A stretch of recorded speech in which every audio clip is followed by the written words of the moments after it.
You've got dwarf, shorty. I've been called banana legs. Oompa Loompa. Littlin, nipper. Pipsqueak. There are 66 million people living in the UK, and just 7,000 of us have the rare genetic condition of dwarfism. The one that's universally hated is the M word. Midget. Midget. Midget. Midget. I think it's quite unanimous that everybody hates that word.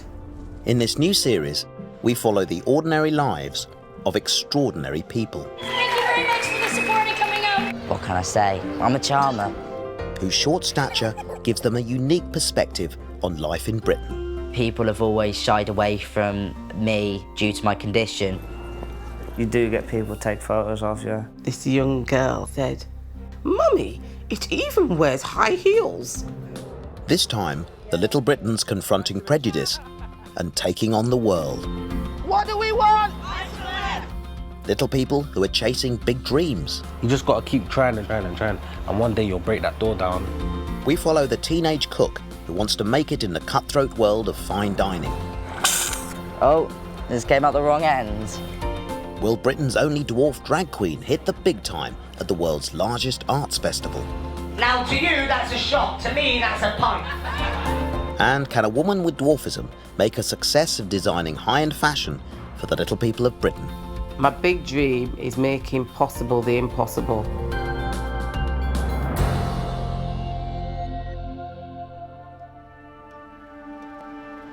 Worcester in the West Midlands. So you go, oh my God, geez, what are you doing with your fingers there? Louie Makepeace is 18 years old and has dwarfism, a condition which means he's 3'10".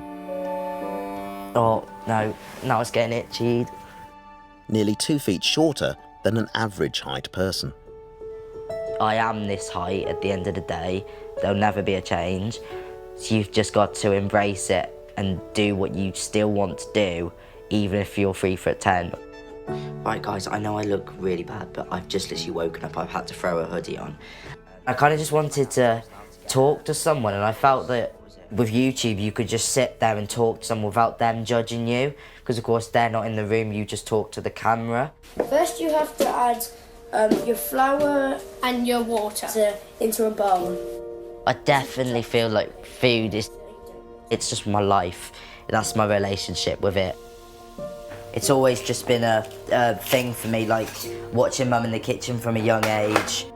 He's got that passion, he's got that interest, he'll read the books and he will follow people on YouTube and watch how to do it. And he gets really excited about the food. I've got the talent, I just need the skill, I just need someone to teach me, really. Louie wants to be a chef, so applied for a place at his local catering college.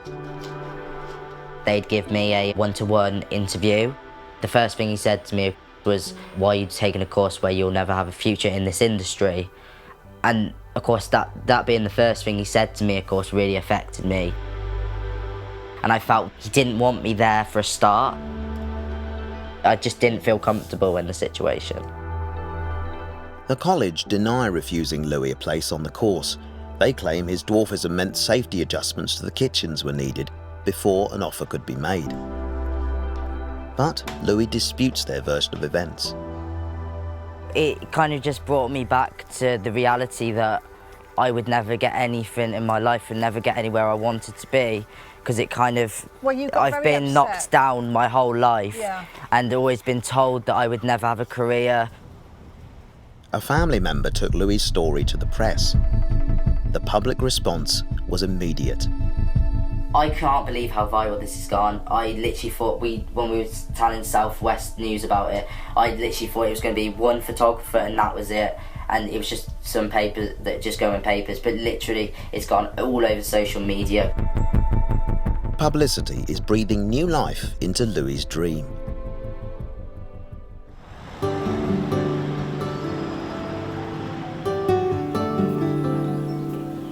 There are more than 300 types of dwarfism, with achondroplasia being the most common. Right, okay, well it looks fairly simple, as they always do. Mary Russell is 50 years old and lives in London. So the best thing is at least take all the parts out, Mary. She's 4'1" and shares Louie's form of dwarfism. Just by design is what makes living in this world difficult for a person with achondroplasia. It wasn't built with us in mind. It's just this screw that I never undone. Oh, the simple things. Patient man rides donkey. My mum used to always say to us. The funny thing is, I wouldn't change it for the world. If there was a pill that could change me, I might do it just for a day, just to see really what it is like. But I definitely want to return back to this being.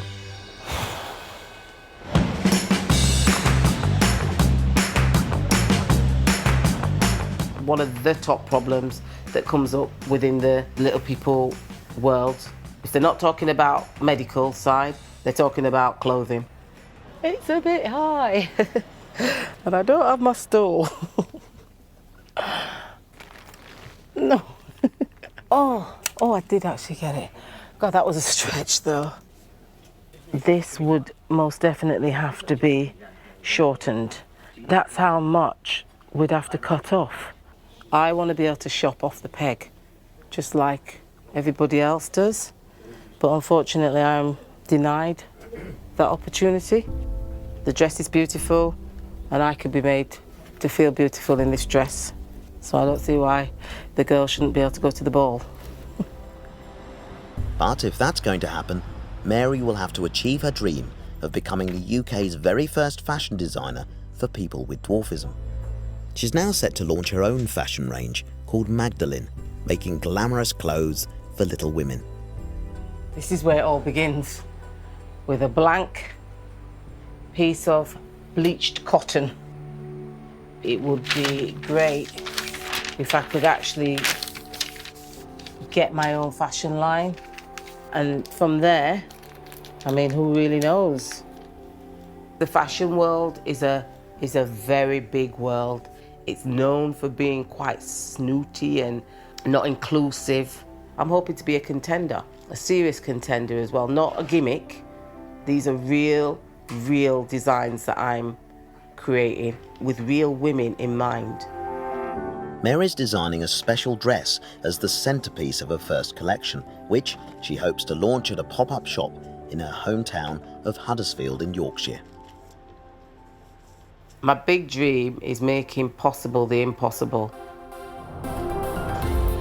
Coming up, the man who's 4 feet 8 inches tall and hoping to make it big in showbiz. There is, as far as I'm aware, no other dwarf drag queen in the UK. You've not shaved your armpits in a week, look at that! And we see how Louie's initial rejection leads to a culinary adventure of a lifetime. I've skipped college and now I'm getting trained by a Michelin-starred chef. I just can't believe it's really happening.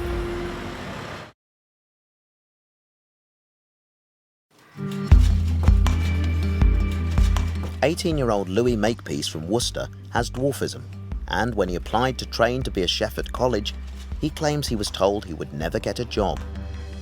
It's an allegation the college deny, but it wasn't long before his story made its way around the world. I got 52 likes and there's 43 comments and I got 98 shares on that. So 98 people shared my story. It was just crazy how the story just got picked up within an hour, and then of course from then I got interviews in the BBC News. Of course the ITV News came around the same day, and then of course the next day I was on This Morning. Are you good at sampling what you cook, Louie, are you? Well, I tend to go to Italian restaurants, kind of get the recipe, don't ask what the ingredients are, and then try and cook it at home, and then go back and then ask the ingredients and see if I've got them right.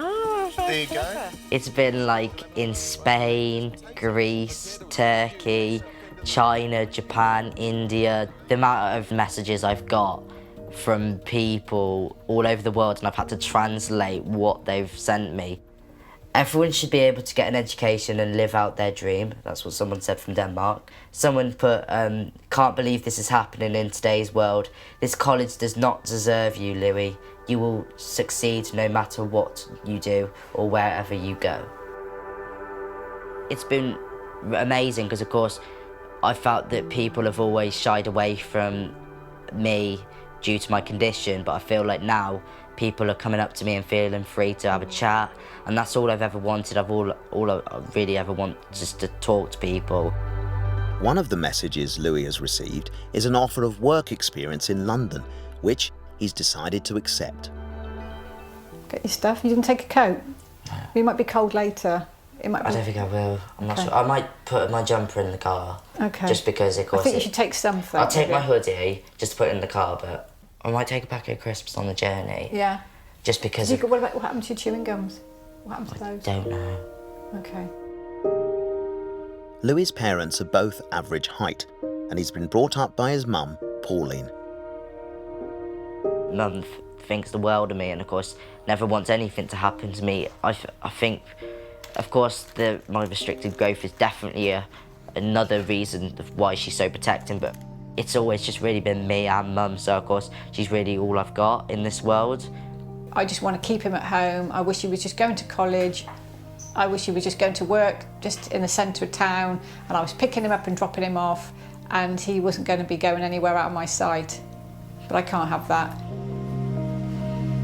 Louie's about to make the long journey to London for professional training in a high-end restaurant. I feel like if I didn't have dreams, then I'd dwell on my restricted growth too much. I want to always go higher than my ability, so I feel that that will really test my confidence and test me as a person.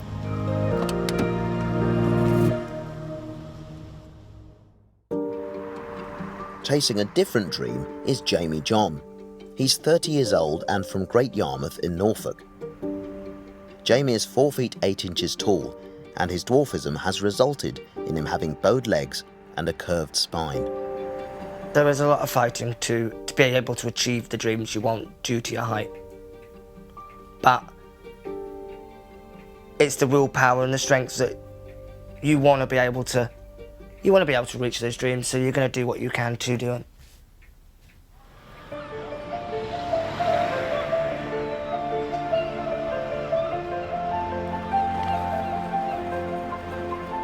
I've performed all over the UK. I've performed in Gran Canaria, I've performed in mainland Spain. I go on stage and I give my all. I put my passion and drive into it. With pushing for my dream, I'm not really thinking about what could happen to my body. I'm a dwarf drag queen, which is somebody who dresses up as a female or a clown in a gown, some would say. There is, as far as I'm aware, no other dwarf drag queen in the UK. So now, it's the makeup time. I quite like this part. It's where it all comes to life. Miss DQ, the birth of Miss DQ. Well, she started as a toddler when I was wearing my mum's shoes and things like that, as you do, and putting makeup on with my mum, and like any child does, I suppose. Just break in and have a look. She's ready! Miss DQ has been a regular on the UK drag scene for the past decade. His act has built a loyal following, with 2 of Jamie's biggest fans being close to home. It's my mum and stepdad are coming, and it's really nice to see them in the audience and to see them showing their support and to have them there. Good evening, Marina, make some noise! Yeah, give me a cheer if you've seen me before. Now, all the straight ladies in tonight, make some noise! We can tell you're straight, love, you've not shaved your armpits in a week, look at that! My father was an entertainer and an actor. It was him that got me into entertainments. His name was John. A dwarf, the same as myself. He'd done stage and screen, he'd done marathons of pantomimes over the years. And that's what I wanted to do, and follow in his footsteps. He passed away while we were doing a production of Snow White. During rehearsals, he died of a heart attack. Having lost Dad in the circumstances we did, I think every performance I do is for him. Every show I do is in memory of him. I must follow him. But Jamie's aware his condition may end up hampering his dreams of stardom. I think as I get older, there are going to come the issues with my physicality. And there are going to be the unfortunate times where I'm not going to be able to do what I'm doing fully as I am now. There is a candle burning, so to speak, but I'm the only one that will be able to know whether I've pushed it too far or not. Good night, God bless!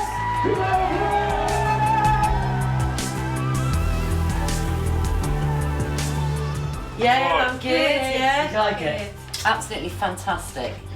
You rocked it. Absolutely fantastic. You were surprised? Oh, yeah. Tonight has gone so well. New live, a few new numbers. It's gone really, really well. Jamie longs to take his act out of the pubs and clubs and onto the big stage. An upcoming gig at the world's largest arts festival could be the key to success. Edinburgh Fringe for me is a very big thing and has really shook me with regards to the show and myself and how I'm going to be able to create a show for Fringe and give Fringe what they want.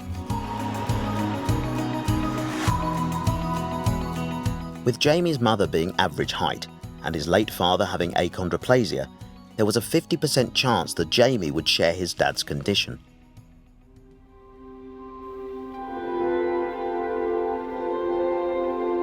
It's a consideration for anyone with dwarfism.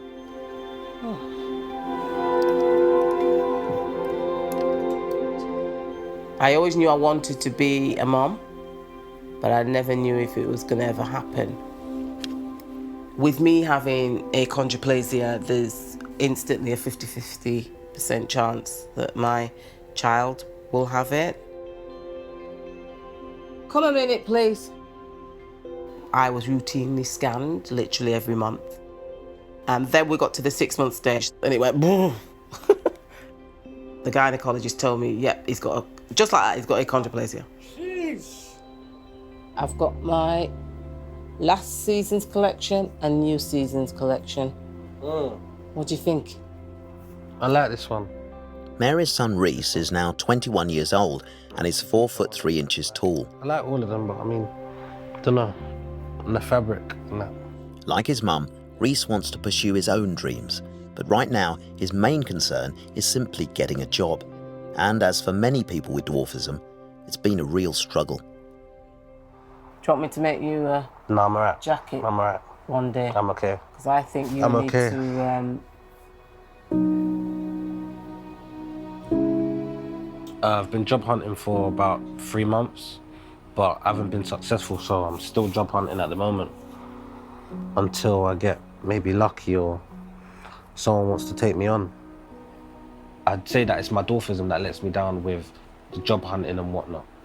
Because even maybe something like stacking in Sainsbury's or whatever, they wouldn't necessarily think to give it to me because, of course, height will be involved and whatnot. What I used to do is apply for one and I'll be waiting for maybe a week. I'm wondering why has no one got back to me. Whereas now, I apply for loads, still don't get the job, but at least I'm getting responses. You just gotta keep trying and trying. And one day you'll break that door down and things will be much easier. That's how I see it in my head. I don't know if it's true, but we can only find out by trying. Hence why I'm doing that. There's so many 9 till 5 jobs out there that would be so apt for little people, but there's always the first hurdle of the meet and greet, first interview. Because sometimes, not all the time, do you say in your bit that you're a dwarf, and you'll turn up to the interview and they won't be expecting a little person. And you can sense within that interview that you've not got the job purely because you're a little person. What did you tell me the other week? What? You make a really good-looking woman. Yeah, you do, actually. Yeah, you do, yeah. You've rubbed me wardrobe many a time. You took me shoes, you took me dress. What makeup have you got? Let's have a look, yeah. As I was growing up, I didn't feel I fitted in with people. Bullying started when I was young. Mainly started in, I'd say, middle school. Because Jamie is little and everyone is normal size, it's a case of, you know, it was that one impact of, right, he's different, we're going to do this, we're going to do that. I used to get pushed around and thrown to the floor or pushed to the floor and... Pinned up against the wall and pinned stuff, up and against the wall just for the sake of it. Like, I'd done nothing wrong, but they'd pin me up against the wall just to prove how tough they were in front of their mates and things. Exactly, yeah, and that's unacceptable. Yeah. I thought to myself at one point, you know what? They're laughing and they're taunting and they're bullying me because I'm different to them and they don't like it. And they don't like the fact that I've always been told, my late father would always say, you're unique. So don't let anybody stop you from being who you want to be. Teenager Louie Makepeace is making his second ever visit to the UK's capital. He's set to receive hands-on training in one of the country's leading restaurants. I've skipped college and now I'm getting trained by a Michelin-starred chef. It's just amazing. I just can't believe it's really happening. Peter Tare holds 1 Michelin star, an accolade only afforded to the very best restaurants. Head chef Azimakis Chaniotis has worked here for the past 7 years. The pressure is quite high, so you need to always be here, make sure that always you reach the standards for the restaurant, make sure that every dish is immaculate when it's going out. It's a very hard work. So today will be a stern test of Louie's culinary skills. Okay, so we need to dice some kohlrabi. You're gonna take one here, and you're gonna make perfect slices, like this. At just 18, Louie is being introduced to fine dining cooking techniques he could only dream of learning in college. But is being just 3'10" in a busy kitchen really an issue? Well, practically all I had in that kitchen was a step. They did put 3 steps there, which I did think was too much in the kitchen, because of course the kitchen was quite small. I felt like I only needed the 1 step. The most important thing is salted water. Yeah. It's quite hot, be careful. It needs to be salty. It needs to be salty, yeah. It's just amazing. I've never cooked like this before, so it's good to learn like new techniques, of course, and it's like experimental. Just amazing, because then I get to try like, new things. But long term, will Louie's height be a barrier to him pursuing a career as a chef? You have chefs working with one hand. Like it's not a problem. As far as he wants to become a good chef, he'll become a good chef, regardless. He'll find his way. I just thought I was going to be just getting in the way, but like I just feel I haven't been doing that. I've been doing jobs like this, I've been doing fine, I was over there and I wasn't in the way, so I'm just really happy. Oh wow, so nice, isn't it? Like proper caviar. Louie's next test is plating up a dish to this restaurant's exacting standards. Our duty as chefs is to make sure that the food is tasty, and now we have to make this dish look right. And now we're going to finish the dish with a few edible flowers. You make sure you put them nicely on top of the dish. And here we go. That's our Scottish scallop ceviche with kohlrabi, Mandelson vinegar, kale, and crispy quinoa.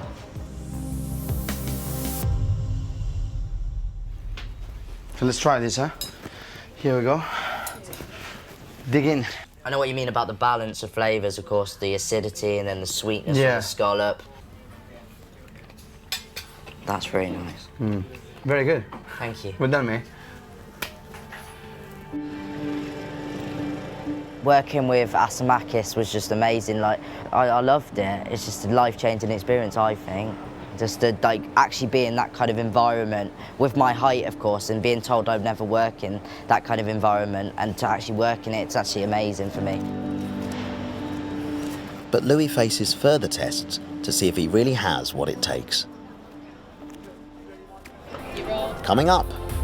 Mary takes her campaign for equal fashion rights to the streets. I would like one day that the high street become inclusive.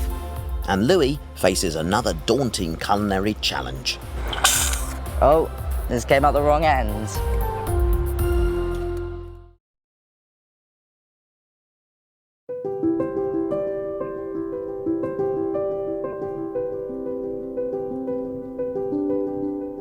This is a design that I'd like to bring to life. I just like the idea of volume. When I was younger, I was in town shopping with my friends, and I'll never forget this young girl. She turned to her mum and she said, "Mummy, it even wears high heels."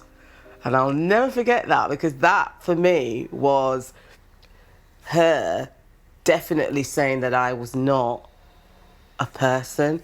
It being the key word. It even wears high heels.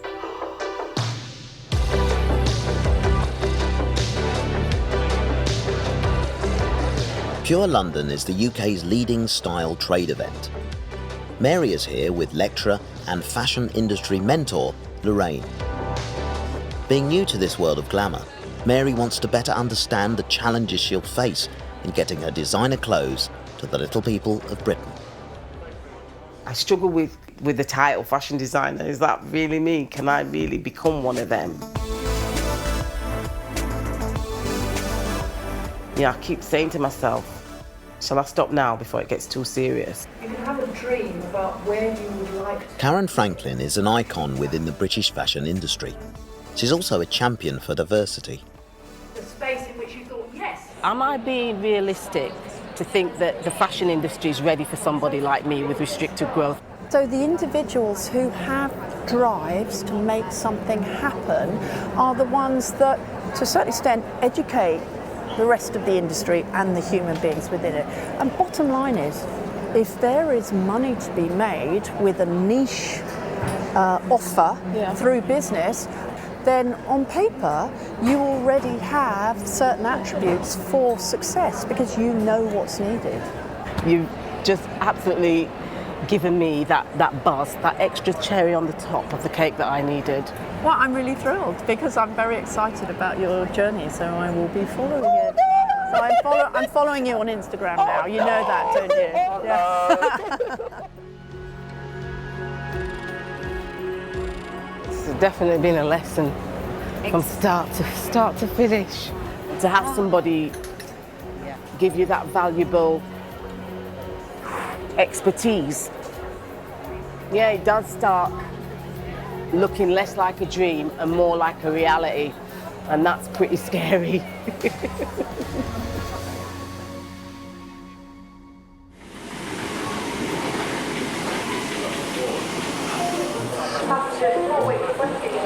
Finally! Today, Jamie John is making the 350-mile trip from Norfolk to the world's best-known arts festival in a bid to break into the big time. Edinburgh, I was approached on social media by the owner of the bar that I have worked in before, asking if I'd be interested in it. The show from Steve Curie is a big thing because it's ticketed and it's also pay on the door. So it's scary in the sense that I don't know how many people are going to come and see the show.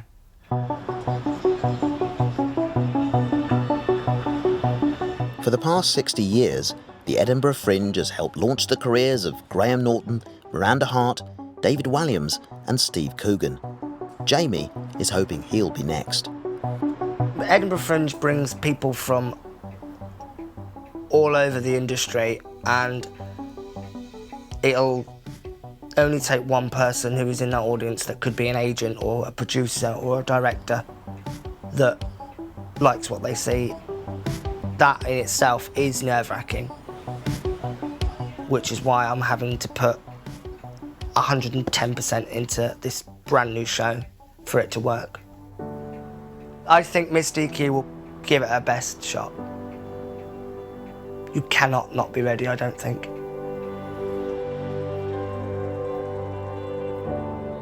What are you going to be up to today, do you know? No. Maybe some running games. Meanwhile, there's great news in the Russell household. After months of searching, Reese has finally found a job working with school children. I bet half of them are taller than you, aren't they? They love the height comparison. What, they actually measure up to you? Yeah, they Do think. they? What do they say? They think they're taller than me, but, They want to see if they are. but most of them ain't yet. Fit for Sport is aimed at educating and engaging kids through physical activity. Line up against the fence. Come on. Reese is now one of their activity leaders. Everybody back in. A miracle must have happened. Basically, I woke up and I got an email saying, oh, we'd like to offer you an interview. And I just explained my difficulties and whatnot, and they was willing to take me on. They always ask me why you're so small, but you just gotta tell them God made me like that. So yeah, but it's going pretty well. Get him, get him, get him, get him, get him! Ah. Reese may have found work, but the pressure is still on for his mum Mary. With the launch of her new fashion range fast approaching, she's in a race against time to finish her show-stopping dress for the big occasion.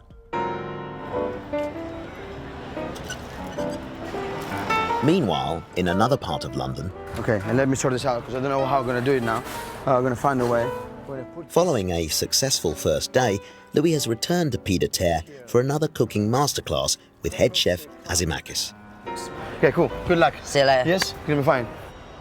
Today's challenge will see Louie represent the restaurant in a London street festival, serving Michelin standard food.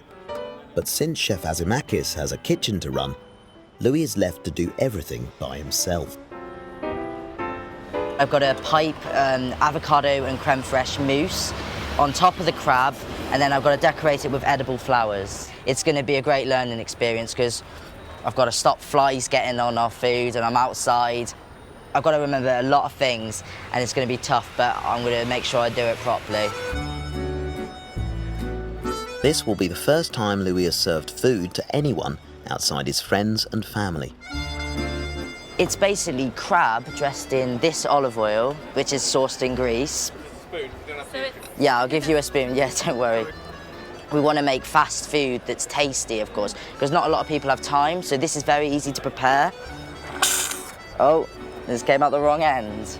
It's dressed in lemon and a little bit of chilli. It's an honour to work here at the moment, so it's brilliant, and I can't believe that they've let me prepare these dishes and put trust in me, even though I haven't done this before, so it's amazing.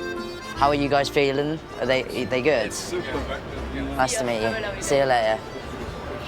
What can I say? I'm a charmer.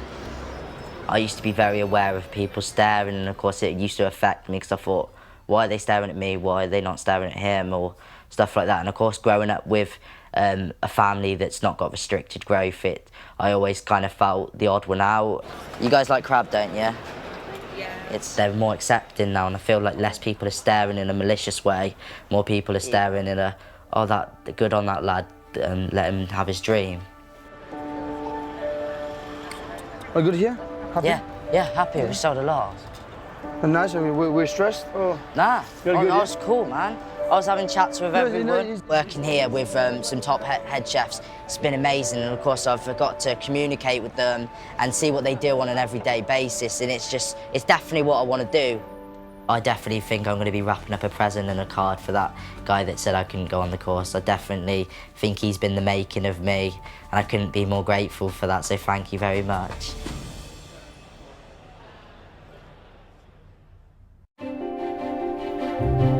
Bradwell in Derbyshire. A new day and a big moment in Mary's mission to bring fashion to women with dwarfism. Months in the planning, she's launching a campaign for better representation within retail. Abby's here, everyone. And Mary's rallied the support of other little women to take part in a street protest demanding change.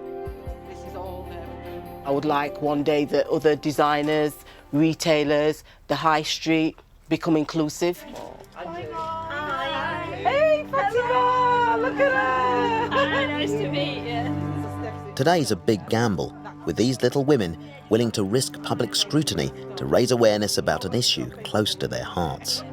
Putting ourselves out there in this public space at the gaze of the high street for the first time, and not knowing what we were going to expect, not knowing how we were going to be perceived. We had no idea. Talk about the lion's den. How are we feeling? Great. Well, that was the most unenthusiastic great I've ever heard in my life. Right, how are we feeling? Great. Sheffield city centre is like high streets right across the country, with retailers almost entirely focused on serving the average height consumer. Meaning women like Steph, Abby, Andrea, Charlotte, Fatima and Mary having to either adjust oversized clothes or shop in the kids departments. Mary's My Silhouette Matters Too campaign is here to change all that. When I come down, I mean, this is a beautiful high street, but to some degree it means nothing to me, because if not all of the shops, I know I can't access. So they're not speaking to me around design. We should be able to walk into a shop and buy something that we want to buy, rather than something that we're going to have to make do with because it's... That's it, yes, that's the one. Thankfully, the ladies' earlier fears about the public's reaction to their protest have not been realised.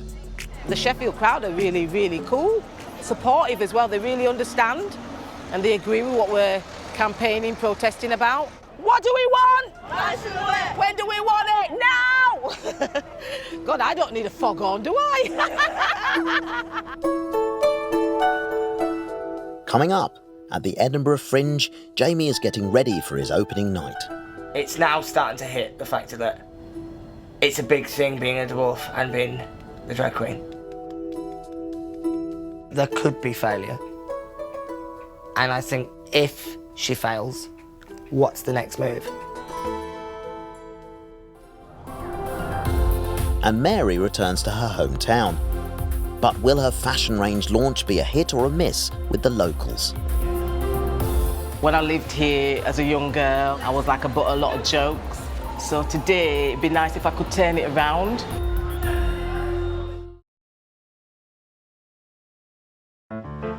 Edinburgh, and after 10 years of crafting his act, Jamie John is introducing his one-woman show to the Fringe Festival for the very first time. A moment he hopes will be the making of his career. There is debates out there that you shouldn't be using your height and things like that, but I sit there and go, why not? If you've got it, flaunt it. Let me introduce the one and only Diamond Diva, Miss D.Q. Thank you very much. Good evening, Edinburgh! Oh, you've come out in your masses this evening. I absolutely love it. There are parts of Miss DQ that do relate to my history of bullying and things, and it's things that she can say that I was never able to say. You should have got your roots done before you come out, love. Jesus, look at them! And I think it's her way of being able to say, way back when you bullied Jamie, look what's happened now. He spent all day doing his hair and come out without it. There were times where I would sit in my bedroom and say that I don't want to be a dwarf anymore. I want to be like that person. I don't want to be this person I am anymore. I am what I am, and what I am needs no excuses. With pushing for my dream, I'm not really thinking about what could happen to my body as I get older, because you only live once. I would rather die an aching, crippled man knowing that I've been able to achieve what I wanted to achieve.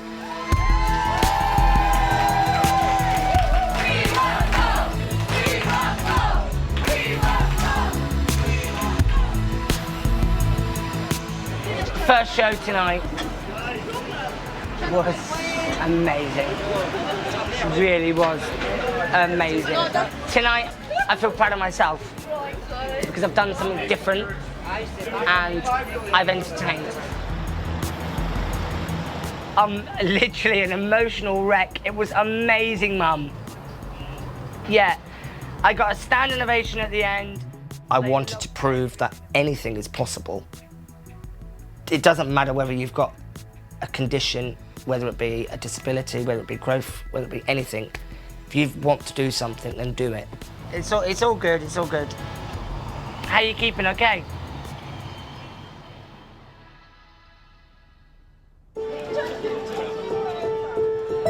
Huddersfield in Yorkshire is the birthplace of Mary Russell, making today something of a homecoming. I can't believe it, I'm actually in Huddersfield and this is the Packard Shopping Centre, a place that I used to come as a young child with my friends. Mary's returned home to hold her very first pop-up shop event, Here we go. giving the Yorkshire public a sneak preview of her new fashion range, Magdalene, which she hopes to sell online. When I lived here as a young girl, there was like a lot of mocking, I was like a lot of jokes. So, in the shadows, that still bothers me. So today, it'd be nice if I could turn it around and that I'm not but of jokes and that they see me as somebody that's really transitioned through her life. Do a mannequin pose. I just want to show Huddersfield, this is who I am now.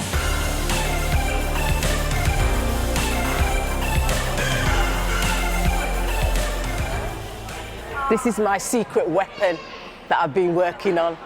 I didn't tell anybody, I didn't show anybody, and I just waited and left it till the end because I just wanted everybody to see what can be achieved when you really put sweat and guts into your work.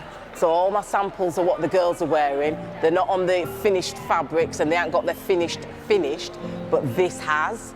So this was just to show everybody what Magdalene, the brand, is going to be all about. I don't feel really warm. I feel empowered by it, especially people like stopping Mary to say, this is great, like it's positive. And I feel mainstream. I don't feel, I just feel part of it, yeah. I love my photograph. I look amazing, don't you think? I'm actually glad I chose Huddersfield to do my pop-up. I think it's the best decision that was made. And they say things happen for a reason, and I think it was meant to be here at Huddersfield. You want it? Yeah, that's good. So these are my samples here that the ladies are wearing.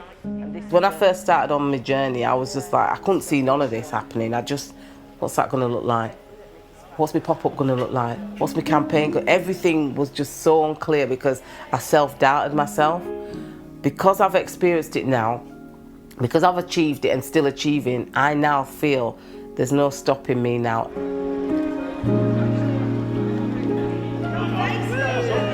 Hang on, let me get me belt.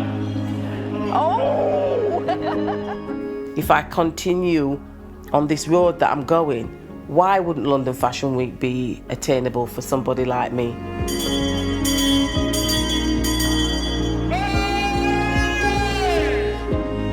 To hell with the fact that I'm only 124 centimetres tall. That's irrelevant. It's about what I can bring and what I can design. That's what's important. Forget who's actually behind it, designed it all. Just look at those pieces that are going to be coming down that runway. That's what people should be looking at. Less about me, more about my designs. I can sit here now and say I can fully do this.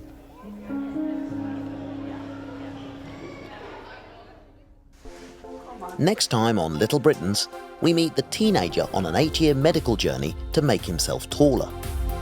We find out how anxiety is stopping 5-year-old Nevaeh from speaking up in class. And we talk to the parents with dwarfism on a mission to find out if their young daughter has inherited their condition.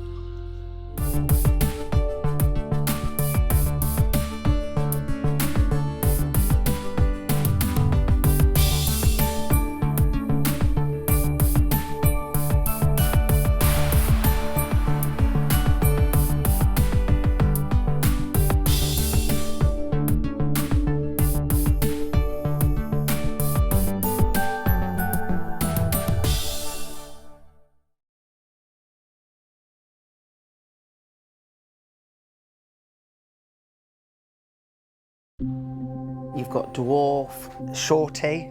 I've been called banana legs. Oompa Loompa. Litlin. Nipper. Pipsqueak. There are 66 million people living in the UK, and just 7,000 of us have the rare genetic condition of dwarfism. The one that's universally hated is the M word. Midget. Midget. Midget. Midget. I think it's quite unanimous that everybody hates that word. In this new series, we follow the ordinary lives of extraordinary people. Thank you very much for the support coming out. What can I say? I'm a charmer. Whose short stature gives them a unique perspective on life in Britain. People have always shied away from me due to my condition. You do get people take photos of you. This young girl said, "Mummy, it even wears high heels." This time on Little Britons, we meet the children with dwarfism making life-changing decisions. It's your choice, it's your leg at the end of the day. I want to go ahead with that. Teenager Kieran is coming to the end of 8 years of treatment to make him taller. My mum uses a spanner to lengthen my legs. 15-month-old Aaliyah's family wants to find out if she has dwarfism. It's really frustrating not to have an answer. And 5-year-old Nevaeh needs to overcome her anxiety to speak up in class.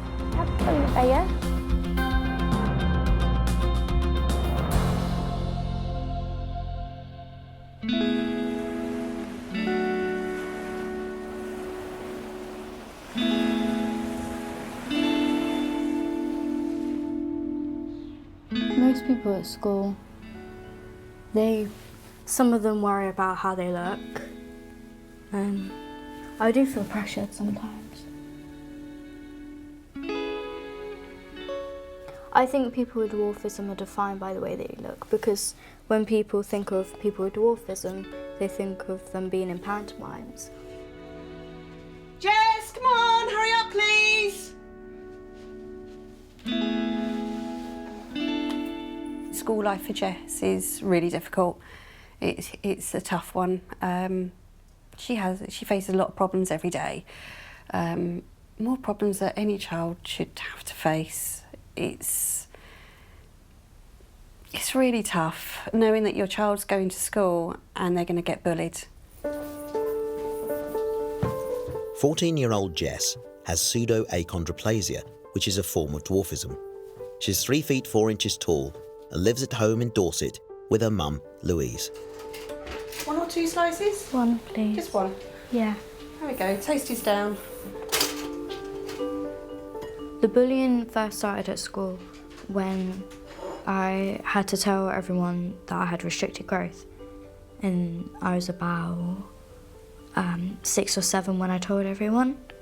And that's kind of when people started to think, oh, she's different, let's pick on her. Or just be horrible to me. Oh, well, I hope you have a good day. Yeah, and you. When people used to say that stuff to me, I used to get really upset and I wouldn't sleep at nights and I would just sit up all night worrying and just feeling really bad about myself. It tears me apart to see her going off, knowing that she's going to face those bullies again. And I like it when she's not supposed to, but I like it when she texts me and says, Mum, I'm all right. And that kind of makes me feel, oh, okay, that's good, that's good.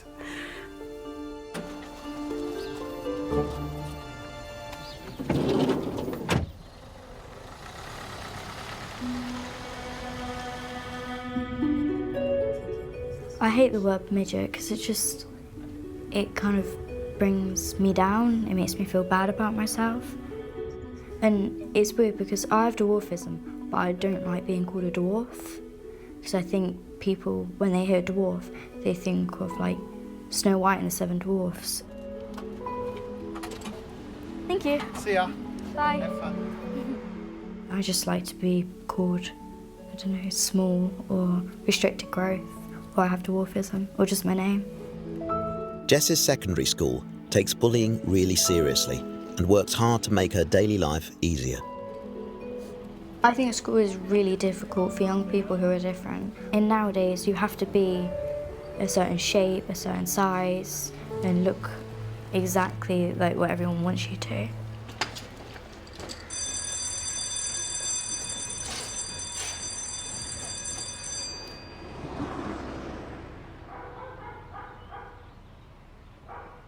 And there we go. What's your chance of getting a purple? Still a 3 out of 7. Still 3 out of 7. In Birmingham, 14-year-old Kieran is taught at home by a tutor. He has achondroplasia and has not been able to attend school for 9 months. What's your chance of getting a orange? 2 out of 7. I did miss school. Being like there with my friends and having lunch and everything. Okay, should get these frames done. Yeah. Kieran lives at home with his mum Beth. Right one. Right one, all right then.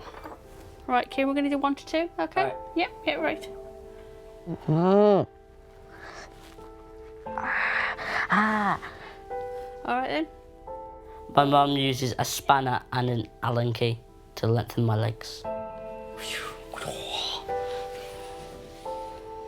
So, ready? Yeah. Don't be nervous. Okay. Limb lengthening is a process which involves putting frames on a leg, pins through the bones, a unit between the 2 frames, and breaking the leg in the middle. Once that leg's broke, you can increase the space between the 2 frames and new bone will generate in between. All right. Yeah. You sure? Mm-hmm. It sounds pretty gory. Is it painful, Kate? Well, it's quite painful at times. But you're brave, aren't you? Yeah. Kieran was diagnosed with dwarfism a few weeks before he was born. I always thought people with restricted growth were from parents who got restricted growth.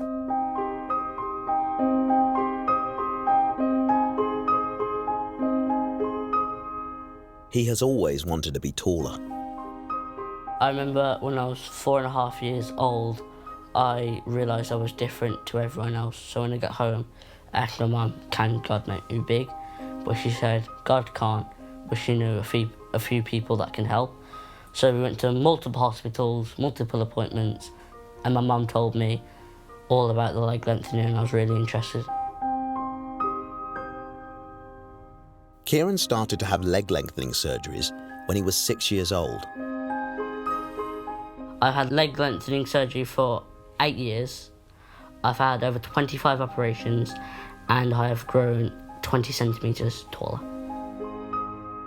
After 8 years of leg lengthening, Kieran is now 142 centimetres or 4 feet 7 inches tall. He is near the end of his treatment and now has another big decision to make. Kieran's considering limb lengthening for his arms. It's not something that's automatically considered when you have your legs lengthened, you have your arms done as well. I've come across people that went on to have their arms done and I've really thought, wow, this is brilliant. Mum Beth might be convinced, but Kieran is not so sure. Sometimes I just want to have like a rest from surgeries and just be like a normal teenager.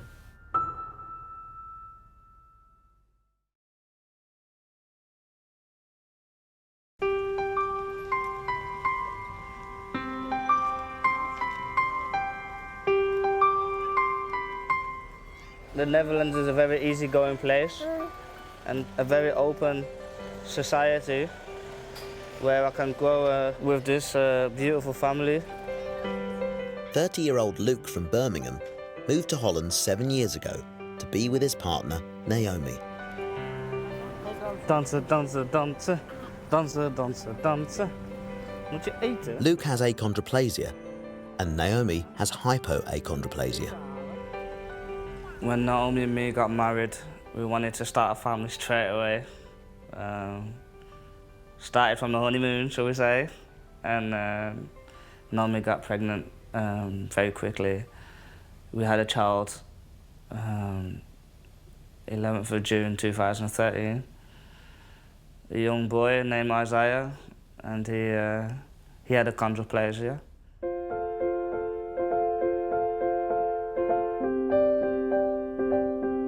Isaiah was a very happy baby. Always laughing, always smiling. Also, being around people, he didn't mind. He always went to people when, if he met them for the first time, he didn't cry or nothing or be timid. He was just one funny little happy chappy.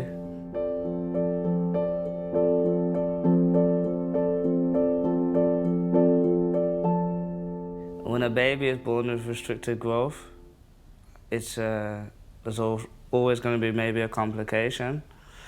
But when a baby is born with 2 genes of dwarfism, then the complications are higher risk. This can be leading to narrowing of the chest, or water on the brain, or a narrowing of the canal from the neck. And this can have effect with the communications from the brain to the body, telling it what to do. Isaiah had the narrowing of the canal in his neck, and that brought complications to his breathing, and his heart stopped. And they brought him back to life after 30 minutes of resuscitation. So his brain was he was brain damaged at the end, and he would never wake up again. And yeah, he didn't have a chance to grow. He didn't get a chance to grow out of his little problem, shall we say. He died when he was 2.5.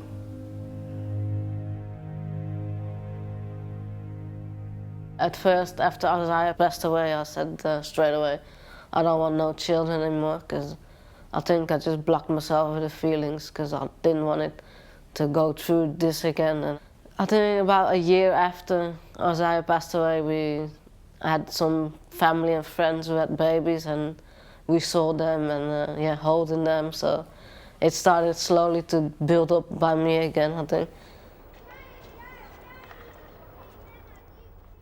C-section done. 2 years later, their second child, Aaliyah, was born. When she was born, everyone was just happy that she didn't have any complications.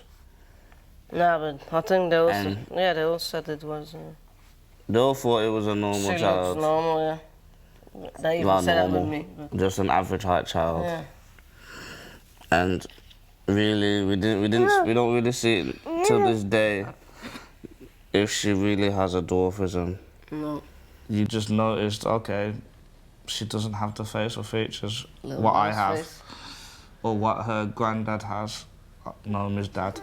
So maybe she is tall. For the last few months, Aaliyah has been having genetic testing to see if she has dwarfism. I think it's just important to prepare for the future with Aaliyah. And we also have got to prepare mentally if she needs procedures and stuff. And, because we still do have a little bit of trauma from the previous situations with Isaiah. Yeah. So yeah, we just we like to be prepared for these moments. In Dorset, 14-year-old Jess is halfway through another day at school. Oh, I hope this lesson's interesting. Me and my best friend Courtney, we've been friends for about 4 years now. We've got loads in common, apart from I'm just over 3 foot and she's about 6 foot. She's very bubbly, she's smiley, she's pretty and she's smart. She's a really nice friend. Without my best friend Courtney at school with me, I think I wouldn't go to school because everyone would just be mean and I wouldn't be able to cope with it by myself. 40% of young people say they were bullied during the last 12 months. Kids at school now, they just point, they laugh, they make up rumours and they call me horrible names like a midget. They've come to the house and they've egged her house and they've just been really abusive, following us home, and just always being there. Jess's school has a zero-tolerance policy on bullying and has taken action to address it. Jess and Courtney have a quiet place where they can choose to eat their lunch each day. What are we doing this weekend? Sleepover. And then might go into town shopping. We come to this room because it's just out of everyone's way and we can like have our own little conversation without people judging us and just be ourselves. I think the most positive thing about school is seeing all the people I do like and the people that I do get on with.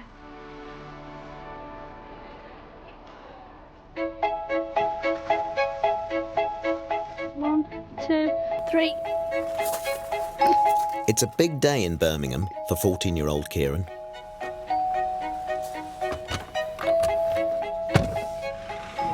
What are we having for tea tonight? McDonald's. If you work really hard? Yeah, what sort? Kieran had his final leg lengthening surgery 3 months ago, and today he's going to try to walk for the first time. I'm really excited about today's physio lesson, as it will be the first time I've walked in quite a while, and I really hope I can do it.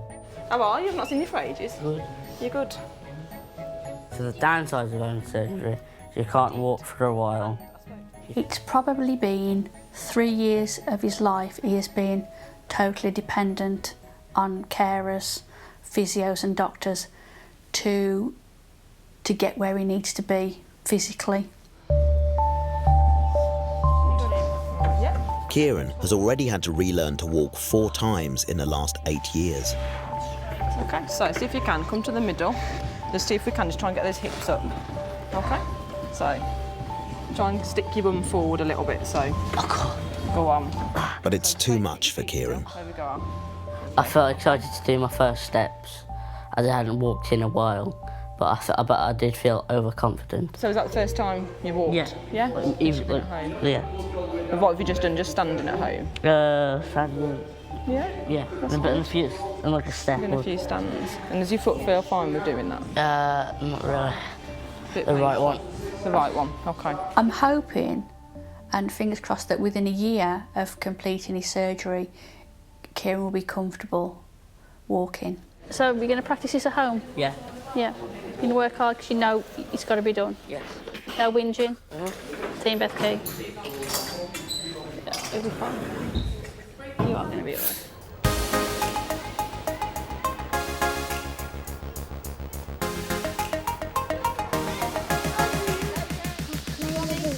Five-year-old Nevaeh is in year 1 at primary school in Macclesfield. Right, who's sitting with a lovely straight back and their arms folded? Who has a beautiful smile on their face? Nevaeh has achondroplasia and stands at 2 feet 4 inches. Put your hand up if you can tell me what's happening in that picture. What's going on in this picture? Have a go, Nevaeh. So, do your capital letter on that. It was only when she started school, Nevaeh started everything, and I said, you know, are you okay? Are you enjoying it? She was like, yeah. I said, you know, have you been doing any talking or anything? No. I said, oh, why is that?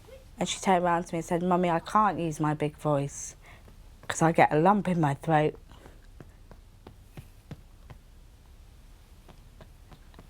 And then as soon as you said that, that was a concern.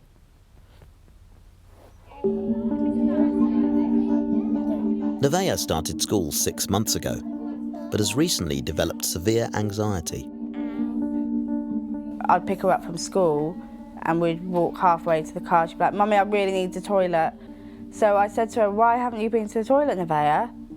And she said, Mummy, I didn't want to ask. She's been diagnosed with selective mutism, an anxiety disorder that means she is unable to speak in certain situations.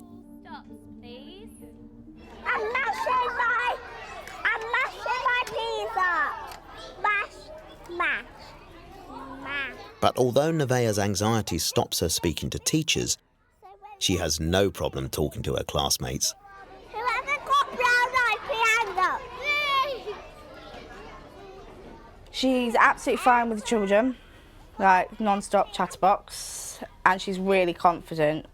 But then when it's in, for instance, in school with teachers or just adults, she struggles. Okay, pass me the green, please. Which, light green or dark green? Light green, please. At home, Nevaeh reveals how severe her selective mutism has become to her mum, Fran. So Nevaeh, when you do your reading stuff, do you still get that lump in your throat? Or has that gone? Still have the lump. What happens? Does your throat feel tight? When your throat's tight, how does it feel? Somebody's strangling me. That's not a nice feeling, is it? No. We want to get rid of that feeling, don't we? Yeah. Because that's not a nice feeling. And nobody strangles me. It just feels like strangle. Yeah. We will be having a meeting at school, which will be really good because then we can all get our points and advice on what to do and to help and to get the whole school on the same page. Oh, So, no proper cuddle.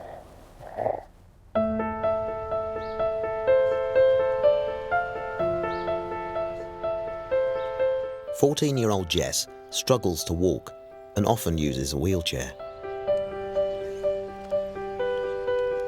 Having pseudoachondroplasia comes with a lot of medical issues, like our hips are a different shape, so we have to have surgery on them, and our bottom legs look bowed, but they're not, and our backs need surgery, and our knees and our ankles.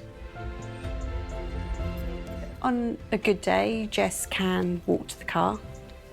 On a bad day, she can barely get down the stairs. Jess is due to have corrective surgery on her right ankle, which will hopefully reduce her pain. She's at Sheffield Children's Hospital for a consultation with her surgeon, Mr. Giles. Your ankle joint really should be flat to the ground when you have your foot on the ground. But at the moment, your ankle is sort of something like that. Mm-hmm. So what we're going to try and do is improve that. My last operation was on my left ankle, and it was to realign my ankle so that I'm not walking on one side of it, and it was really successful. So effectively what we will do is something similar on this right side. I'm hoping that my next operation, because it's the same, I'm hoping that I just won't get any pain in my leg anymore, because the last one worked. Having dwarfism often causes health issues, so the earlier it's diagnosed, the easier it is to plan treatment. Today we're going to the University Hospital of Leiden, and there we're going to meet two genetic doctors. They're going to try and hopefully give us some results. After losing their firstborn child, Luke and his family are worried Aaliyah could be facing similar health issues. If she's small, then we can plan for the future with regarding medical situations.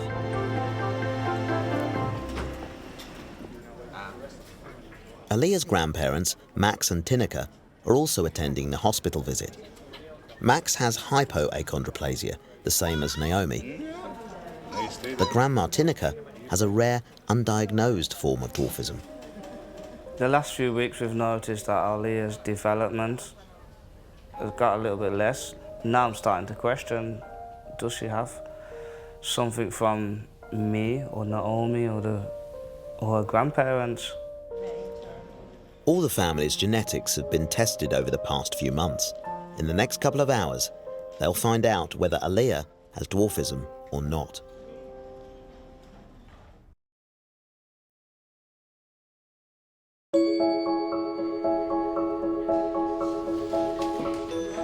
Kieran Mills. Hello again, Kieran. All right, John. Kieran's at the hospital for a checkup. he has to have his legs x-rayed before seeing his consultant. Now, Mr. Gaffey on here has asked us to do your right tibia and your left femur. Yeah. And he's also, I think he's asked for AP and lateral hips, knees, ankle. So they're standing ones.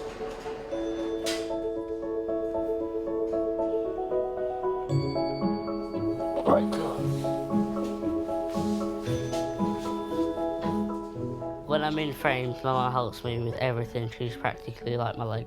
She helps me get around. She helps me. She washes me. She basically does everything. Mr. Gaffey has performed all of Kieran's leg lengthening procedures. He's due to operate for the final time in a few weeks to remove Kieran's frames. You comfortable there? Yeah. It feels quite amazing to be at the end of the limb lengthening, possibly not to have another one for my entire life. And it's just the state, and it's over 8 years, and it's just come to an end. It's really amazing. This is something that's just going to allow me to take these rods off, and then you'll be able to bend your knee quite nicely. But although Kieran's leg lengthening is finally coming to an end, his mum Beth is already considering his future surgical options. You've been thinking about the moving on to the next surgery things as well. And humerus lengthening, he'd like to know more about that. Well, I'll just write to Great Ormond Street and find out if there's anybody doing it.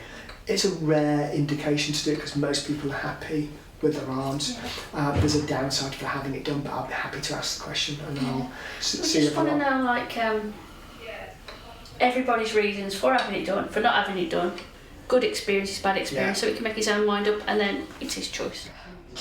Arm lengthening is a much less common procedure for people with dwarfism.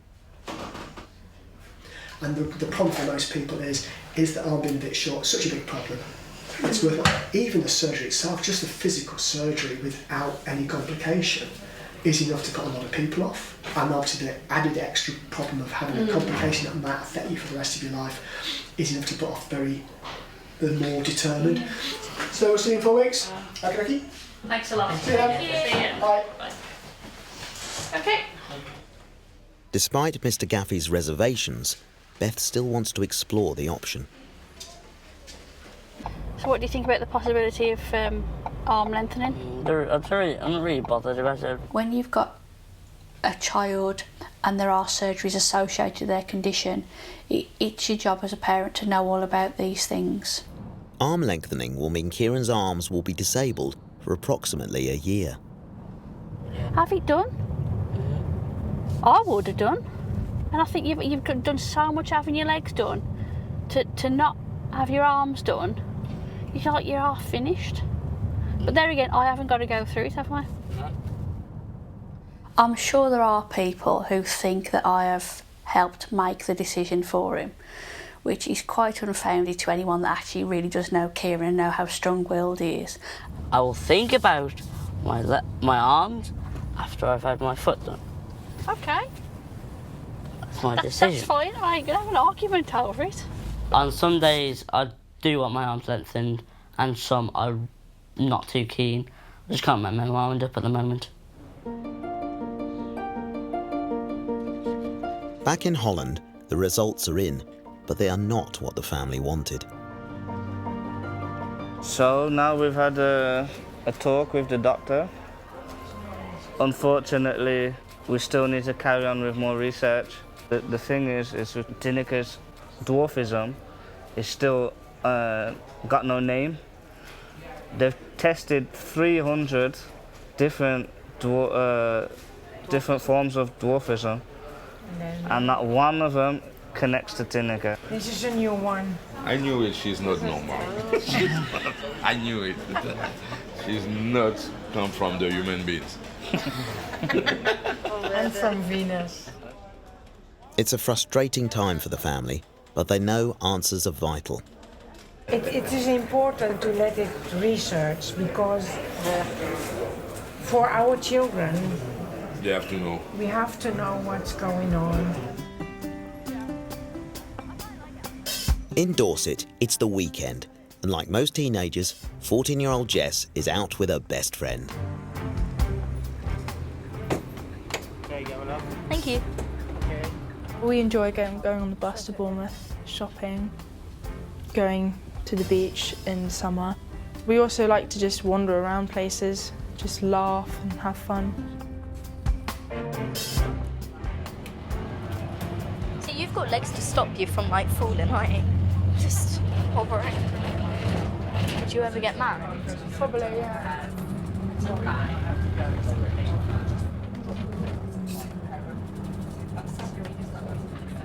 Yeah, would you ever get married?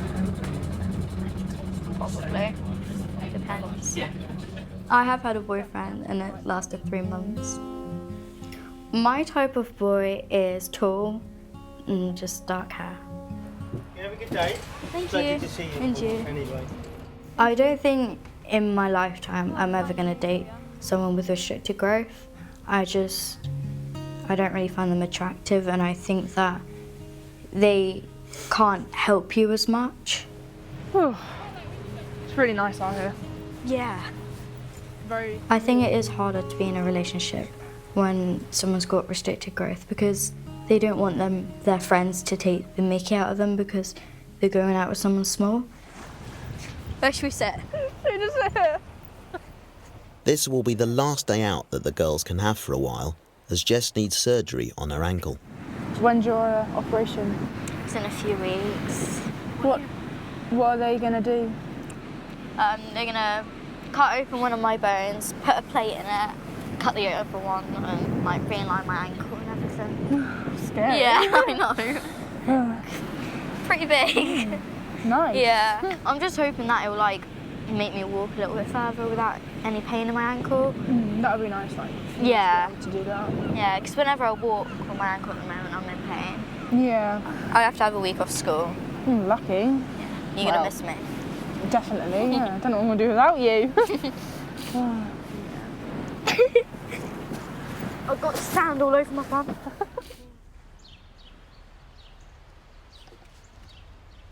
So we've got to find the pseudo words and the sound buttons. 5-year-old Nevaeh is at home in Macclesfield with her mum, Fran.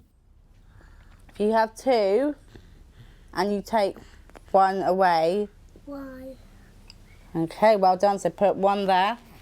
She's been diagnosed with a form of anxiety called selective mutism. I was a bit like, oh, we've got a double whammy here. We've got selective mutism one side, dwarfism the other side, and that's not a good combination. We're half the size of everyone, so if we can't be the same size, we need a big voice to be heard. Nevaeh's head teacher has arranged a meeting at the school with a primary mental health worker. One of the things that we could think about is perhaps having a bit of time with a key worker and then taking a little bit of time out of the classroom setting, and perhaps setting up, an activity that's kind of, no eye contact, quite a relaxed setting. Is that something that might be possible? Yeah, I think that's definitely feasible and hopefully will help Nevaeh build up that relationship. Yeah. So, yeah, definitely. With the support that I've been given for Nevaeh with the selective mutism, I'm hoping in time that it will get her confidence, and this child will just break free and just have a big voice and be confident. Kieran's still unsure about having his arms lengthened. He's been doing some research. On some days I do want my arms lengthened, and some I'm not too keen. I just can't make my mind up at the moment. Hello. Nice to meet you. Yeah. And you? Nice to finally meet you after all this time. Yeah. I'm excited to meet Rachel. I'm hoping to get her views on arm lengthening to make my decision in the future. 42-year-old Rachel had her legs lengthened over 25 years ago, but decided against having her arms done. How do you feel in terms of coming to the end of your lengthening Happy. again? Happy? Yeah? It's like the next steps now of like doing my foot or doing my arms. What are the reasons that you've thought about having your arms lengthened? Like personal stuff, like my clothes, like getting clothes, and driving. Okay. Driving's Yeah. great.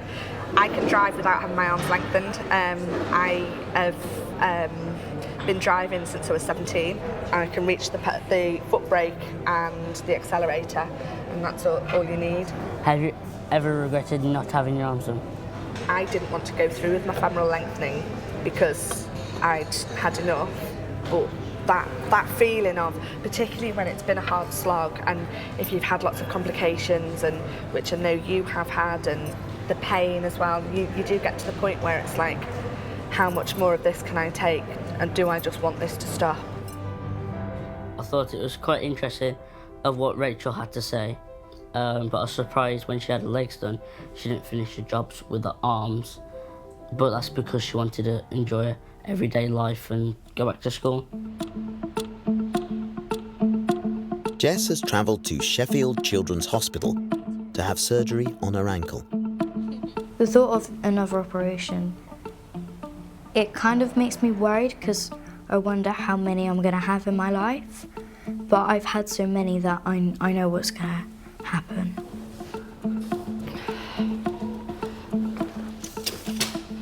All right. Are you all right while I go and check you in? Yeah. Yeah? You happy? Yeah? I'll see you in a minute. As with all operations, there are risks. The risks of infection and the risks of the operation not working. And Jessica knows these risks, but I feel she's made the right decisions. So it's a risk worth taking. There's a lot riding on this operation for Jess. Success could mean more independence, less time using a wheelchair, and no more pain. I'm literally really nervous. Yeah.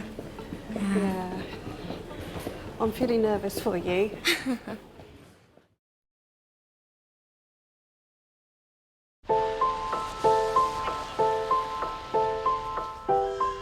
At Sheffield Children's Hospital, it's the day of Jess's operation. All right, just follow me. She's having corrective surgery on her right ankle to straighten it. I am hoping that when I have this operation done, I can walk a bit further, stand for a longer time, and just be in a bit of less pain. All right, Jessica. Okay, we're just in here. She had a similar procedure on her left ankle 2 years ago. I admire Jess so much. She is so brave. I wish I could take the pain away, obviously. I'd put the pain on myself if I could. Any parent would. I mean, what mother would want to see their child in pain?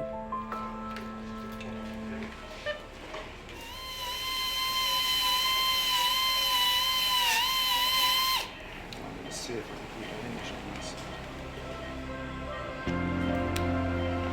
we've made the cut in the bone, we've corrected it, and we're now trying to hold that correction by fixing a plate across it. If I could change the way I am, I'm not too sure if I would, because being tall, it would be a lot easier. Like there's so much stuff you can do if you're tall. But I kind of like being small because I'm like unique.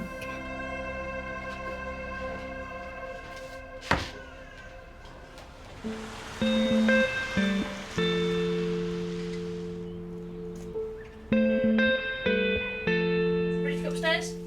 Yeah, come on then. Kieran has been in leg frames for 6 months. His broken bones are fusing and is becoming more mobile around the house. You gonna be okay? Yeah. All right, take it easy. I've spent most of my life in a wheelchair. That's it. It can be frustrating because I can see other people doing stuff that I want to do, but I realise that when all this is over, I'll be able to do that stuff. And I'm hoping in a few months' time I'll be able to walk. But he's still not made the big decision as to whether or not to have his arms lengthened. Do you want me to help you? Mm-hmm. How do you want to do this? If Kieran wanted his arms lengthened, I think it's absolutely fantastic. And I will support him in that. I think if you're going to get one thing done, you might as well sort everything out at the same time. You're doing so much better. Thank you. So much better. You are. Thank you. Be proud of yourself. Thanks, Al.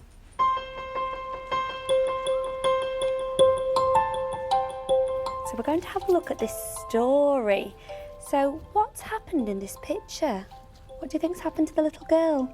She fall over, so she fell over. Since last month's meeting at the school, Nevaeh has been having regular one-on-one sessions with her teacher to encourage her to speak up in class.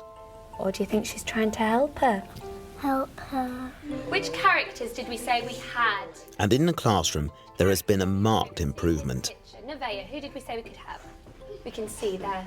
The big bad wolf. The big bad wolf. And what's he doing? He's blowing down which house? The straw house. She's getting on really well, especially in the classroom now. When asked questions in the class, she's the first one to put her hand up, and she does answer in front of her friends, even though it may be in a little voice. That's a massive step to what she would have done in last year.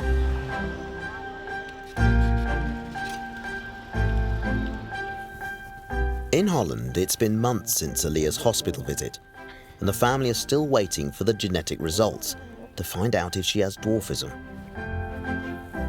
9 months down the line and still no answer, so yeah, just gotta be more patient. And but it is just a long journey. I just wanted to get over and done with now. Well, we've noticed with Aaliyah that she's getting bowed legs, and that is very common with people with dwarfism. Aaliyah was fitted with braces last week to help straighten her legs. I think in the mind deeply we still hope that she's average height, because we're both small, so you should know that it's a bigger chance that she stays small than tall, because it happens, but it don't happen a lot. Whatever the results of Aaliyah's genetic tests, the whole family is looking forward to a bright future. Well, we have to wait on the results, but I think she's going to be like me. As long as she's healthy, I'm not worried with it. Yeah, me too.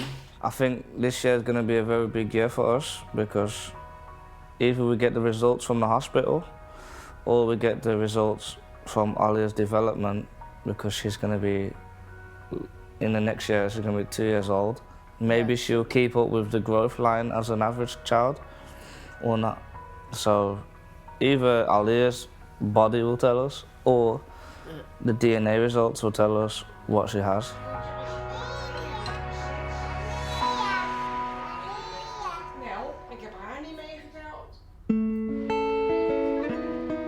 In Dorset, Jess is recuperating at home. It's been 6 weeks now since my operation, and I can already see the improvement. I'm just hoping I'll be in less pain. Put yourselves down there. Show me that beautiful sitting that we've been practicing. And it's class assembly at Nevaeh's school in Macclesfield. Okay, everybody. So we are here today to talk about what a brilliant term we have had. Year 1 teacher Miss Osborne has recognised the difference in Nevaeh over the past few weeks. So the award for the person who is now using a big voice in class is Nevaeh.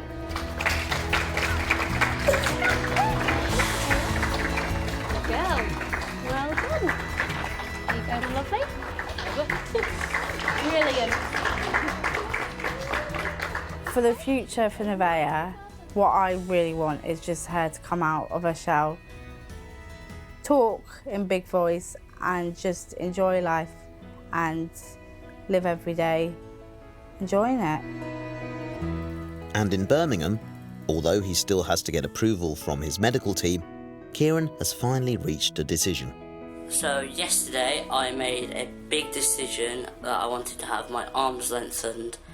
I want to have them done so I can be proportionate, reach things, and to be like everyone else. Next time on Little Britons, we meet the world's smallest bus driver. We talk to the comedian using her short stature to get big laughs. And we find out how the bodybuilder with dwarfism fares against competitors twice his size. You've got dwarf, shorty. I've been called banana legs. Oompa Loompa. Litlin. Nipper. Pipsqueak. There are 66 million people living in the UK, and just 7,000 of us have the rare genetic condition of dwarfism. The one that's universally hated is the M word. Midget. Midget. Midget. Midget. I think it's quite unanimous that everybody hates that word.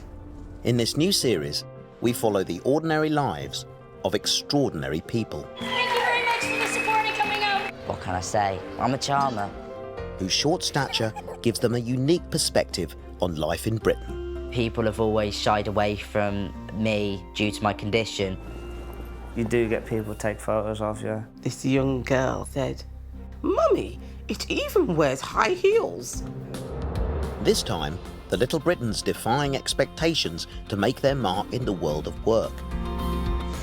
Yes, Junior, sexy! Woo! And what some little people are being asked to do for money. Yeah, this is me in Malta with this baby mask. This baby mask is terrifying. What a normal stag do would be without a little guy handcuffed to the stag. We meet the comedian who uses her short stature to get big laughs. Put your phones away, I'm not a Pokemon. And the man who proved his doubters wrong by becoming the world's shortest bus driver. For a lot of people, they would think, this little man, how could he drive this monster? We also find out how the bodybuilder with dwarfism fares against competitors twice his size. If I can't get any taller, I'll just get massive.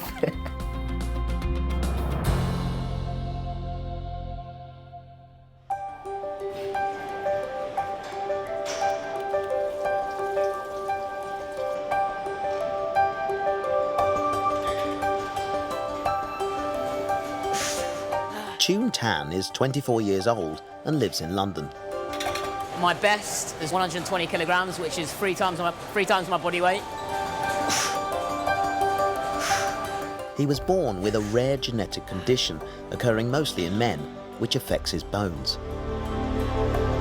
The condition I have is called, it's really long-winded, it's called X-linked spondylopiphyseal dysplasia tarda, which is basically like dwarfism of the spine. Despite his spinal condition, Tune has powered his way to become the shortest competitive bodybuilder in Britain. What? But Tune's height meant he developed a problem with the sport as a teenager. When I was younger, I thought my condition was my weakness. My bodybuilding and fitness journey was like me overcompensating for my height. So I was like, oh yeah, if I can't get any taller, I'll just get massive. And I remember I got like really massive within like 1 year of training. I actually went through a pretty unhealthy stage. I did get like a bit of an addiction. I got body dysmorphia. So at one point, which I felt like I need to be bigger and bigger, and you know, I wasn't good enough. That's it. 3. All right, 10. It was like this sort of like perfectionism in my head. Yeah, it was a way to like develop my confidence. I got to a point though where I felt I had to sort of change my mindset and just be happy with where I'm at. Tune has overcome his addiction to exercise. Mate, the nice ones are always a killer. Yeah. I didn't realise you're doing that wide. And he's now taking on another huge challenge, competing against men twice his size in a national tournament. At the moment, I'm training for a bodybuilding competition. I'm actually feeling a bit nervous for this one. It's going to be pretty big. There's going to be a lot of people there.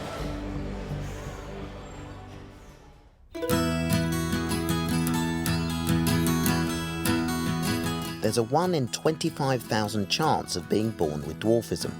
And when you're shorter than everyone else, being in a relationship can have its challenges. Yeah, no, remember when we used to bring Junior over here and he used to go in the river? Yeah. Do you remember? 27-year-old Darius Ashard is 4 foot 6 inches tall. His girlfriend Ellie Groves is 25 and at 3 foot 4 is the height of an average 4-year-old. I nearly fell in. And she has. Yeah, no, that's not nice. They live in Chelmsford and have been together for the past 5 years. I never pictured myself to be was a tall or a small person. I never knew who I was going to end up with. But at the minute, or... At the minute? Sorry. I think I should take off, to be honest. Sorry. There are just 7,000 people in the UK with dwarfism. Some meet their partners at little people conventions, but Ellie met Darius online. A lot of people think that we're sweet and cute, you know, because he's a small man, small woman walking down the road and that. This is Ellie's first serious relationship, and while Darius has dated average height women before, this is the first time he's been out with someone with dwarfism. I was pretty lucky in the chances that I had, I would say. Like, some would be like a bucket list thing, you know, and stuff, and like, I'd just be out and they would literally come up to you and tell you straight away, I would love to sleep with you or something, you know, or, oh my gosh, like, I've never slept with a little person before and stuff like that. And obviously being a young man with less experience, obviously you'd stand there, you know, and like lap it all up, really. Those days are long gone. Darius now wants to settle down with Ellie, and they have big plans for their future. Do you want to get the griddle pan? I think our ideal scenario, I think everyone has a dream, is to have a home, happy life, and have a happy family. You want this sauce? We don't want nothing different. We just want, you know, the normal modern fairy tale, I'd say. You know, nice place, children, one day, you know, grandkids and so forth. You know, that's about it. But when you have dwarfism, having a fairy tale future is easier said than done. Coming up, we reveal the divide within the little people community over earning a living through your height. When you are small and they call you a freak and people laughing because what you're doing, I don't believe in it. And we meet the stand-up comedian getting big laughs out of her short stature. Then it dawned on me I must look like one of the ghosts in the Pac-Man video game.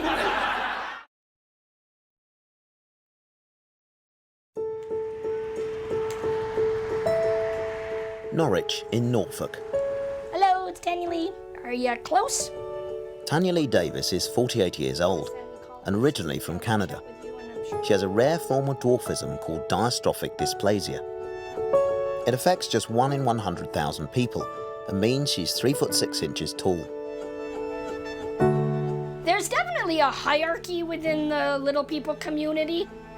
Dystrophics, I don't think we see ourselves as top dog by any means. What I have noticed, all dystrophic dwarves that I've met are very bossy. Look at how pretty it looks! Tanya Lee's condition means she relies upon a mobility scooter to get around. That's gonna be nice and hot on my booty. We all have long body trunks and very short legs and short arms. This is very dystrophic right here. This is called a starfish hand with a hitchhiker's thumb. I'm not gonna be flagging down a lot of lorries with this baby. Whee! She's also a successful stand-up comedian and is one of only a few who have dwarfism. I kind of try to be oblivious on people's reactions. Yes, I'm a ginger dwarf on a mobility scooter. Another one.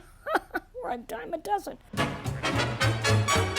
Tanya Lee has been performing in the UK for the past 15 years. 5 minutes to go. 5 minutes. And when it comes to comedy, she has no problem using her condition as part of her act.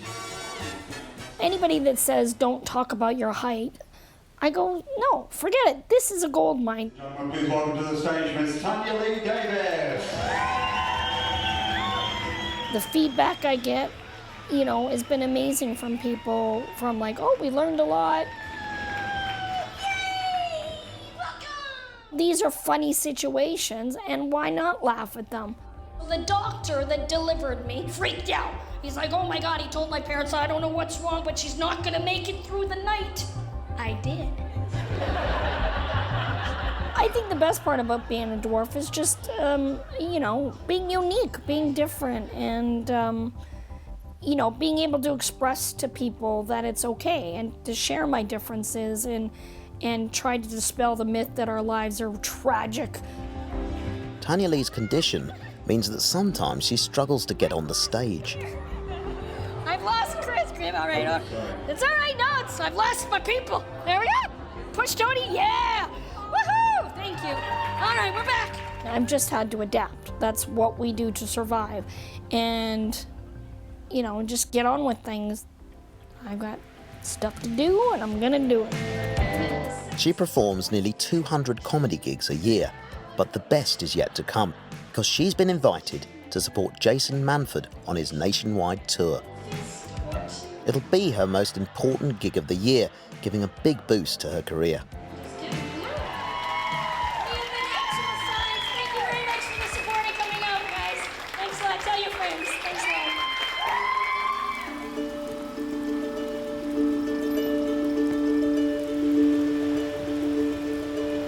I'm just checking my wipers are properly done and the lights are on.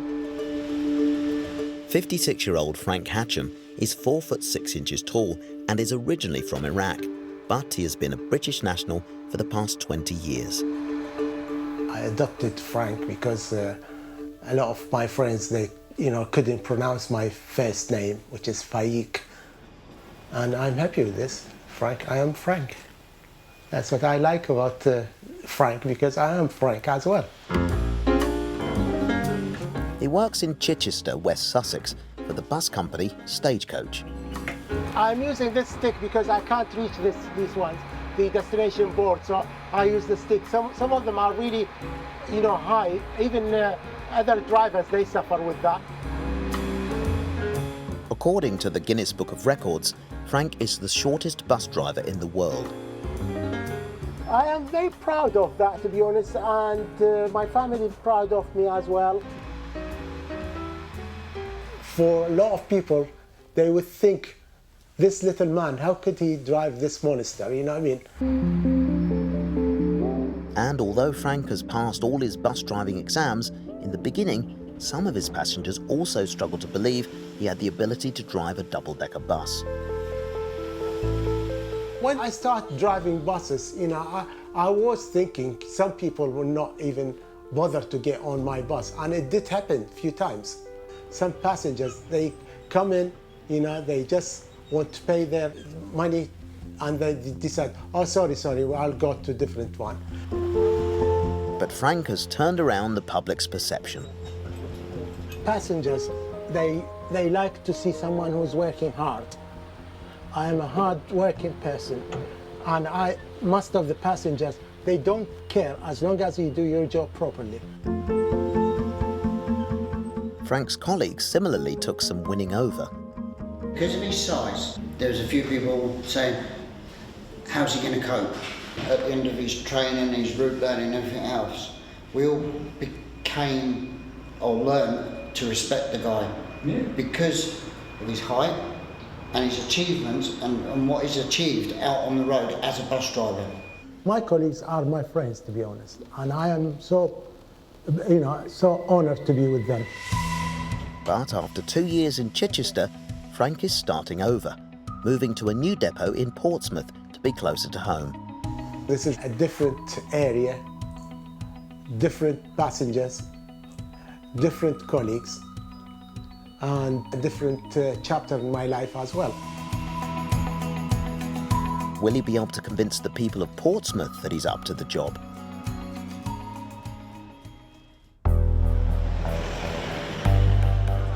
Central London. And unlike Frank, bodybuilder Chun Tan pays his bills by working in the entertainment industry. I think with people using restricted growth as a means of finding work, I personally think it's absolutely fine as long as it's ethical.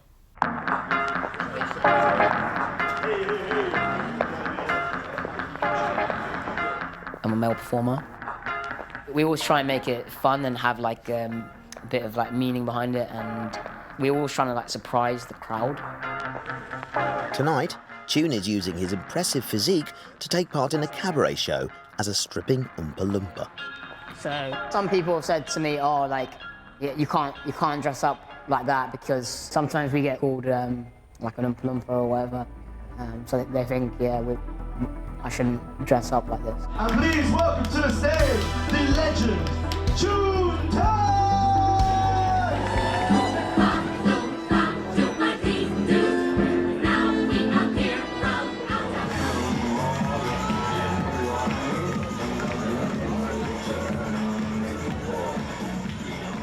I don't particularly feel much pressure from the restricted growth community. If I felt exploited or whatever, then I wouldn't, I wouldn't do it.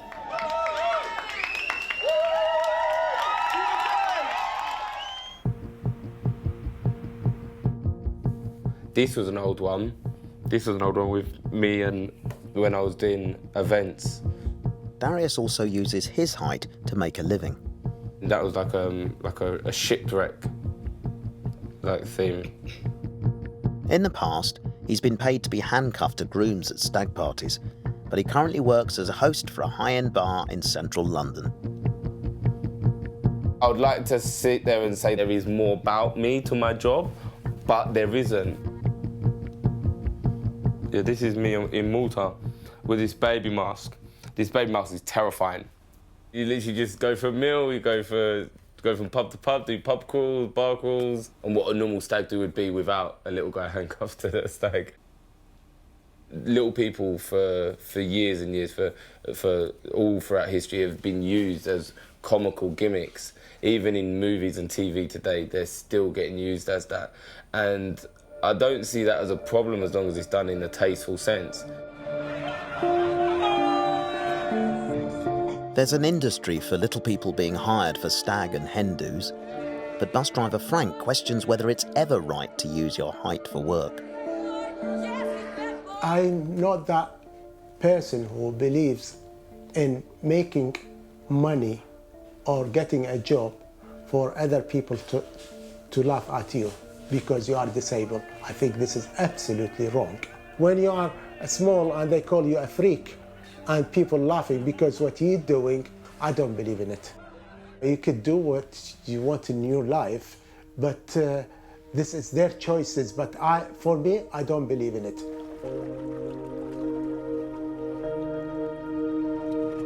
Despite enjoying working in the entertainment industry, Darius is now looking to switch career. One day, obviously, I'd like to get out of nightclubs. I don't want to be a dad and stuff and going out late hours of the night. Ellie's brother Bobby could hold the key to his dreams of moving on. He runs his own oyster company, and he's now hoping to bring Darius into the business. I'm looking forward to, obviously, to what is the next step and to what is the future. That's where the oyster beds are, so they run all the way up there, all the way up there, and we've got about 14 acres. I don't think having restricted growth or being shorter than other people has anything to do with whether it's going to affect his, it's not going to hinder him at all. It's about his hands, it's about his personality and his knife work. Makes it seem a hell of a lot easier. Yeah, well, considering we go through so many. I think that this is a very great industry to be in. Everyone is so nice and humble and everything, and no, I don't see it as anything other than a positive for me being small going into this industry. Coming up, we reveal the story behind Tanya Lee's nightmare rail journey that went viral. And I'm sick of this, having to deal with this all the time. And we follow Tune as he uses his newfound confidence gained from bodybuilding to go speed dating. What do you have to do there? So scare the living daylights out of people. Yeah.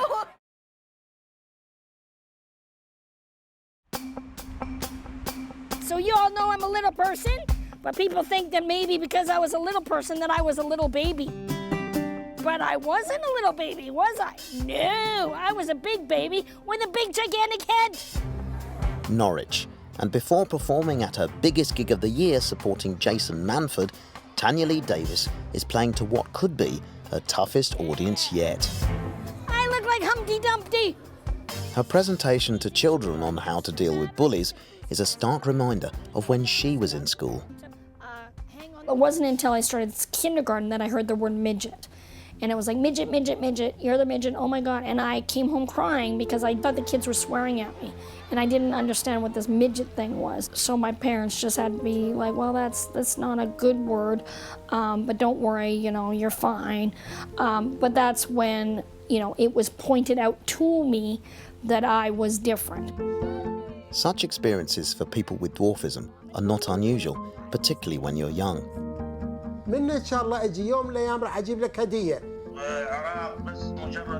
Frank Hatcham lives in Havant near Portsmouth, but he was born in the war-torn city of Basra in Iraq.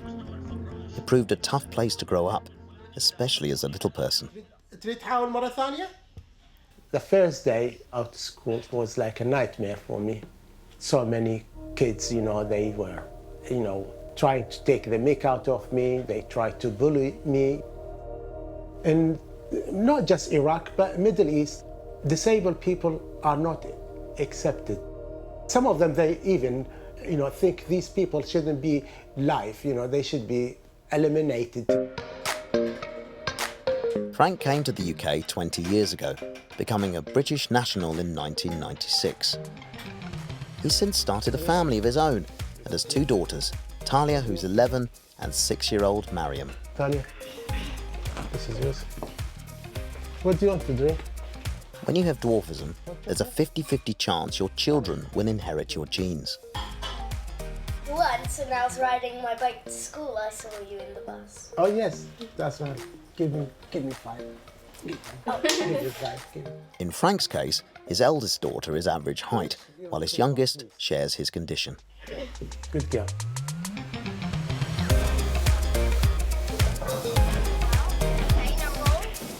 It does make you feel guilty, for my side, because, she took my genes. As a parent, emotionally, you get upset. And I didn't want to have a child to suffer the same way I suffered.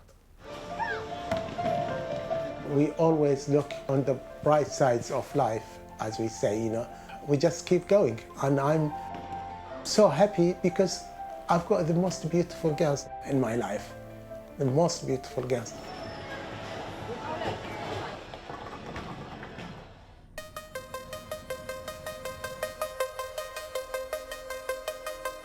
Darius and Ellie also dream of one day having kids of their own. Huh? Yeah. Like, But they recognise their dwarfism is a serious consideration. Ellie has corneased dysplasia, a rare form of dwarfism which can cause serious complications during pregnancy, and it's a condition which can be passed on to your children. I don't personally know a lot about it because I've never met a lady with kidneys who have had children. So Ellie and Darius are visiting Kelly in Grantham, Lincolnshire. Hi, you alright? You alright, Kelly? Ellie. You alright? Oh, you alright? Come in. At 4'10", Kelly also has corneased. What breed is she? She is a chalky cross Maltese. She's mum to Elise, aged 11, and 14-year-old Amber Lee. They both have inherited the condition, so Kelly's fully aware of what could lie in store for Ellie.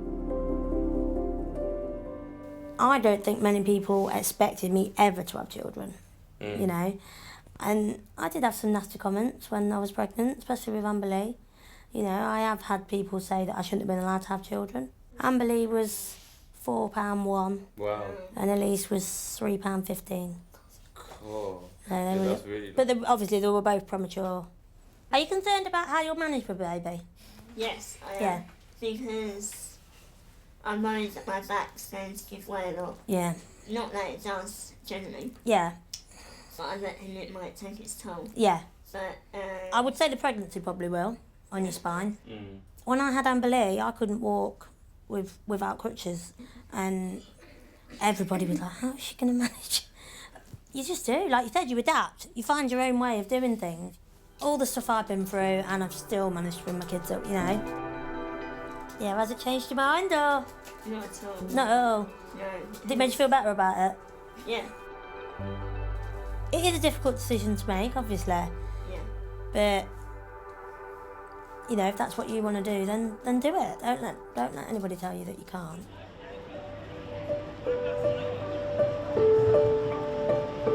London, and Tune's bodybuilding competition is fast approaching. I'm feeling pretty good. I'm feeling lean, and with a bit more cardio, I think the water weight's just going to come off. And yeah, looking forward to showing it off on Sunday. But before the tournament begins, Tune wants to overcome another big challenge in his life. Unlike Ellie and Darius, he's currently single and feels his dwarfism is the main barrier to him being in a steady relationship. How much are the mangoes? Yeah, could I have one? When I went to secondary school, that I was crying myself to sleep every night. I didn't know like what I was going to do with my life, and I didn't know how I was going to get a girlfriend and start a family, and I just felt completely lost. And yeah, I didn't feel like I wanted to live. But tonight, he's hoping to change his fortunes. Just trying on a few different outfits and to see if I can impress the ladies.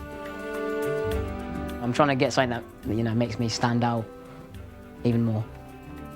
I like this top, but the pink might give off like a bit of a wrong impression. Yeah, I think I'm going to go for this one. This is my favourite top though. So I've only dated one girl with restricted growth in the past.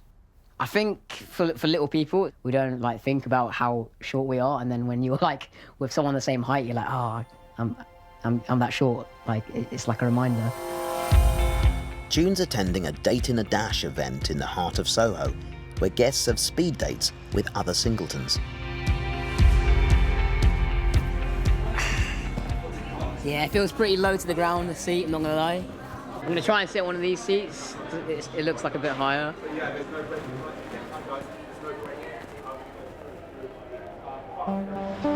Each person is given a scorecard, allowing them to feed back their date rating in secret. I will collect this at the end of the night. Okay, and then what, you read them out? Or? No, I don't read them out. No, this is clandestine. Oh, okay, so what? So you collect it and then what happens? And then I do the admin tomorrow.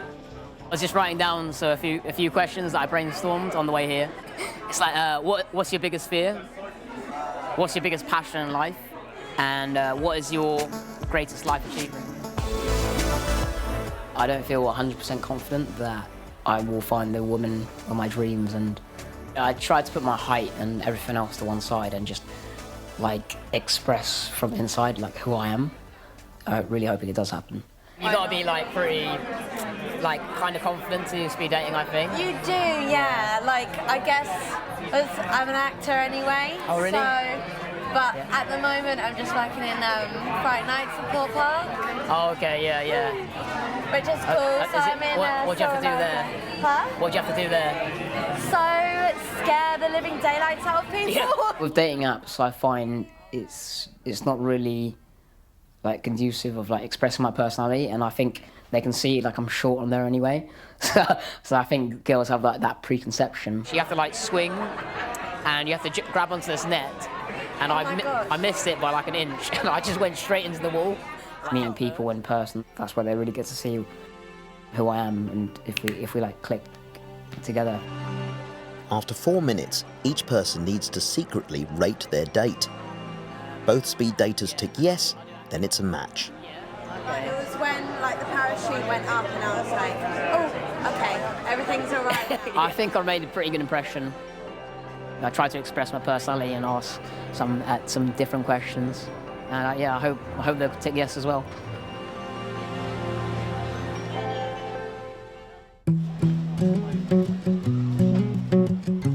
Tanya Lee has found her match in partner Kevin. He's originally from the United States, and they've been engaged for the past 4 years. Well, I think a lot of people assume that I'm going to be with a little person when they find out that my ex-husband was 6 feet tall and my current one's 5'8".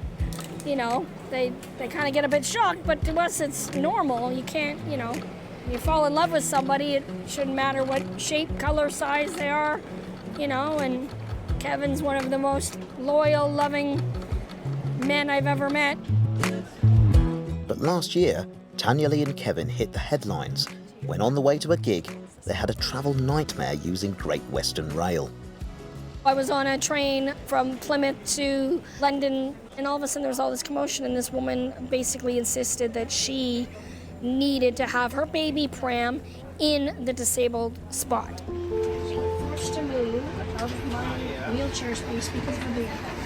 The train guard sided with her and told me I needed to move my scooter, which is completely illegal, but for some reason he really stood his ground. So I have to sit in the vestibule when the wheelchair space was not reserved. Yeah, I understand that. But she has to do it all the time. We are now getting kicked off the train because I refuse to move for a baby brown. The train stopped, he threatened to call the police on us, and basically it was humiliating. I cried for most of the journey home, which was really embarrassing. And I'm sick of this, having to deal with this all the time. The footage went viral, leading Great Western Rail to admit they had got it wrong, and Tanya Lee should not have been asked to move. The case led Tanya Lee to set up the Scooter Girl campaign, aimed at highlighting disability rights, and she's working with the rail network on improvements. It's something I feel passionate about, and I'm just going to keep making noise until they listen. Portsmouth, and it's an early start for Frank Hatcham as he begins a new chapter in his life as a bus driver. Good morning. Oh, morning, you must be Frank. Yes, it's Frank. Right. How are you? How are you, mate? Nice meeting you. If I can introduce you to Kay, show you around the depot. Morning, Frank. Good morning, Kay. Nice to see you. You're with me now for the week. Yeah, certainly. No problem at all. Today is the first day in Portsmouth. It's my induction day, which is they're going to show me the new depot, which is I don't know that much about. Being new to the depot, Frank will have to undergo further driver training under the supervision of his mentor, Kay. So it's down as far as it will go. It's not on. Is it the? Yeah, that one. Yeah. Buses are like horses. You know, you ride a horse sometimes, and a horse, fine with you, and some horses are wild. If the bus is off, you can press the check button, and it does it all for you. Oh, that's good. So you have to train them to accept you. That's fine, yeah. Frank shares each bus with average height drivers, so there are no special adaptations, but he does alter the seat to make this huge vehicle easier to drive. His mentor, Kay, won't let him go on the road unsupervised until she feels it's safe to do so. Frank obviously has got some experience of the area, but again, it's down to me to be his brain, his eyes, his ears. Basically be him. I'm going to be everything about him except what he's actually doing for himself.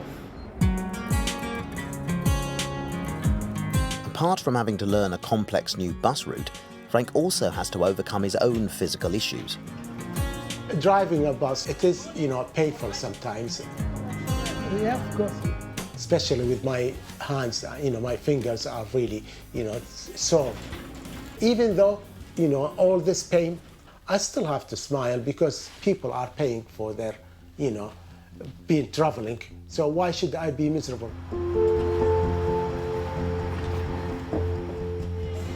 Driving, he's not going to have any problem whatsoever. He's on his own, I'd say within 2 weeks. In terms of socially, can I turn my head just slightly? We've actually lost Frank. He's over amongst the group of drivers over there. We're not wanted anymore. I think I might just go home. We're surplus to requirements. Frank already yellow, Well, today's gone really well, It's, I found the people are very nice, very friendly. So I'm sure I'm going to do very well. And I think the future looks really bright.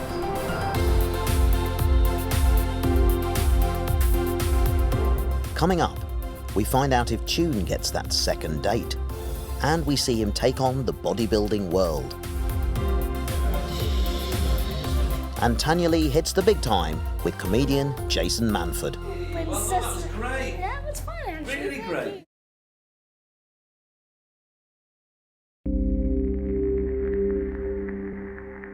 Comedian Tanya Lee Davis's form of dwarfism means she has to take a cocktail of pills every day to manage her pain. I just started this one. It's like zinc or some other thing that's supposed to be good for arthritis. Doesn't seem to be helping much. But recently, her health problems have come to a head. In 2008, I had spinal surgery. Since then, I have accumulated scar tissue on my spine, and in the middle of my back, the scar tissue is now overgrown so much that it is now causing compression. We went to the A&E. Their solution is just live on pain medication, which I'm not happy with because I'm not a good druggie. I've had a couple of low moments the last couple of days because it's like, you know, I'm unstoppable. I'm Tanny Lee, unstoppable me, you know, and it's just, I deal with so much stuff anyway. I'm like, what the hell? Why now another thing? Like, come on. I'm coping as best I can, and then now, you know, yeah. It's a struggle. I'll get through it. I do. Despite the pain, Tanya Lee is determined to keep working. Her next gig is at Leicester's De Montfort Hall. It'll be one of her biggest shows of the year, an opportunity too good to miss. I am doing tour support for the fabulous Jason Manford on his Muddle Class tour. It's very exciting. But as with any new venue, Tanya Lee's dwarfism throws up hurdles few other comedians have to face. They put monitors on the stage, which are lovely because as an act you can hear yourself so you don't end up blowing out your voice. However, the monitors are quite high and I'm sit on the stage. The monitor actually cuts off my body so the people see me. Can we unplug the monitors? Yeah. And then just take them off and then we'll set them in the interval? Yeah. Oh. Should we do that? Yeah, I don't want to be sad. I don't want to be a pain, Dave. Look, let's make it work for you. Okay. Well, that would be great. And just because I'm small and I sit down, that the monitors are literally going to cut me in half.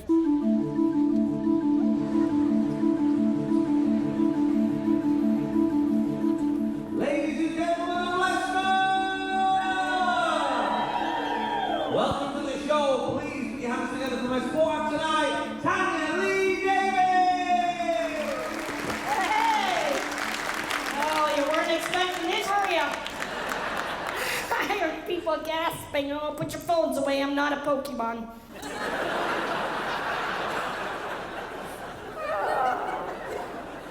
So you're like, hold on, look at her, it must be so difficult. Look at her, oh, it's such a rough, you know, oh, look at her. It's very difficult, you know, being ginger.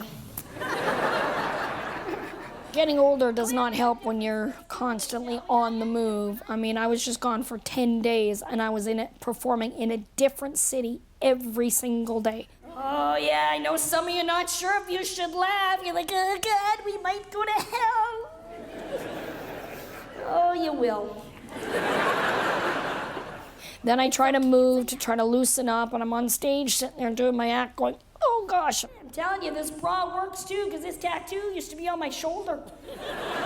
Thanks a lot, Lester. Enjoy Jason. I appreciate you coming out. Thank you.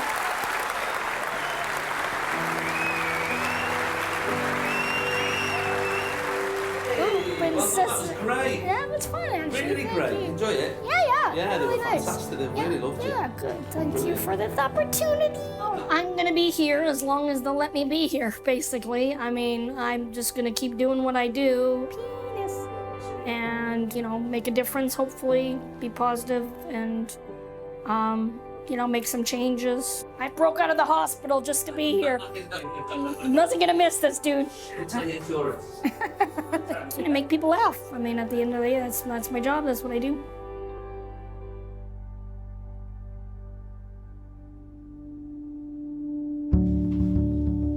Back in London, Chun Tan is hoping to receive good news in his search for love. So the speed dating email will tell me what matches I've got and if I've got a second date or not. So I haven't got any future dates, unfortunately, from that event. Yeah, I've got a few friend zones, but yeah, I mean, yeah, I'll have to try again, won't I? But Chun's hoping he'll have better luck at an altogether different event.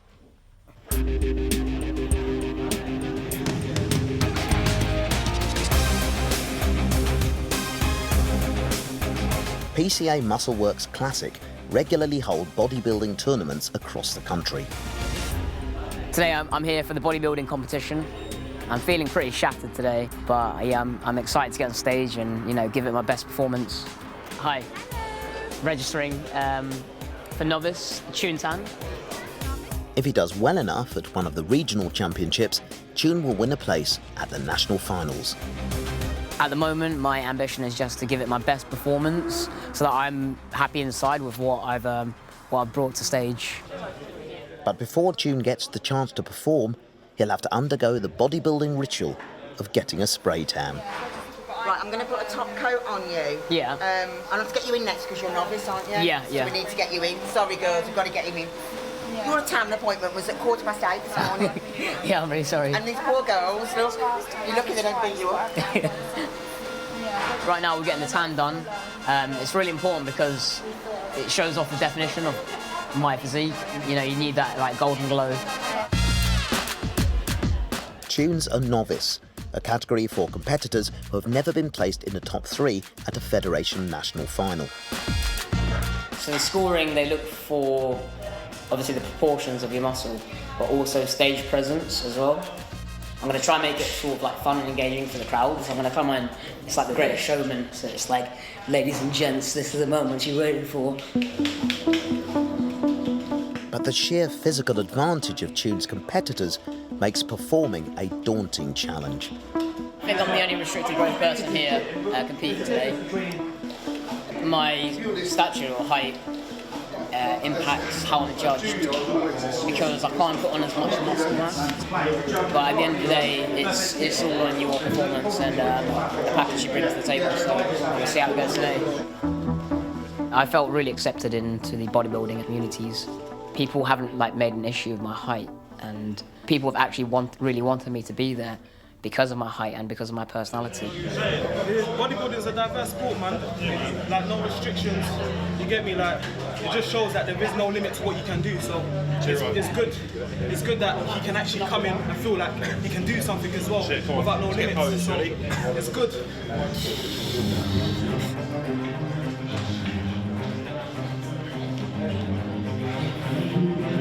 Huge big round of applause as we welcome on stage Stuart, Amar, Danny, Sean, Tune, Zico, Nathaniel, Robert, Aled and Dominic.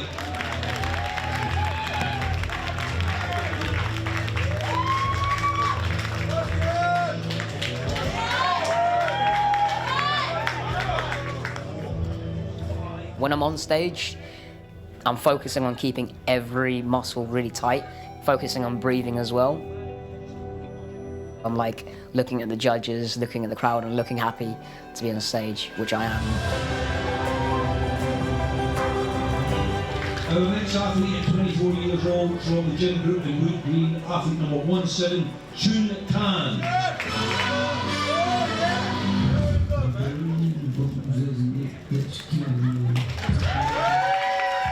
My dad was like really loud. I couldn't really hear my mum. I could see them in the crowd. And my dad was like, yeah, go on, Tune. I had a really good engagement from the crowd, and I thought it went really well. Unfortunately, there's no place for Tune in the national finals this time, but just competing against men this size is achievement enough. I was pretty happy with my performance. Like, the anxiety I had today was like nowhere near like what I used to have. You know, today is just like a big mark for me, my inner confidence. Like, I am representing the restricted growth community, but I think everyone that has a disadvantage in life, just to know that you can work with what you've got, you know, to the best of your ability. If you want to go for something and you're able to do it, then you should just, yeah, go for it.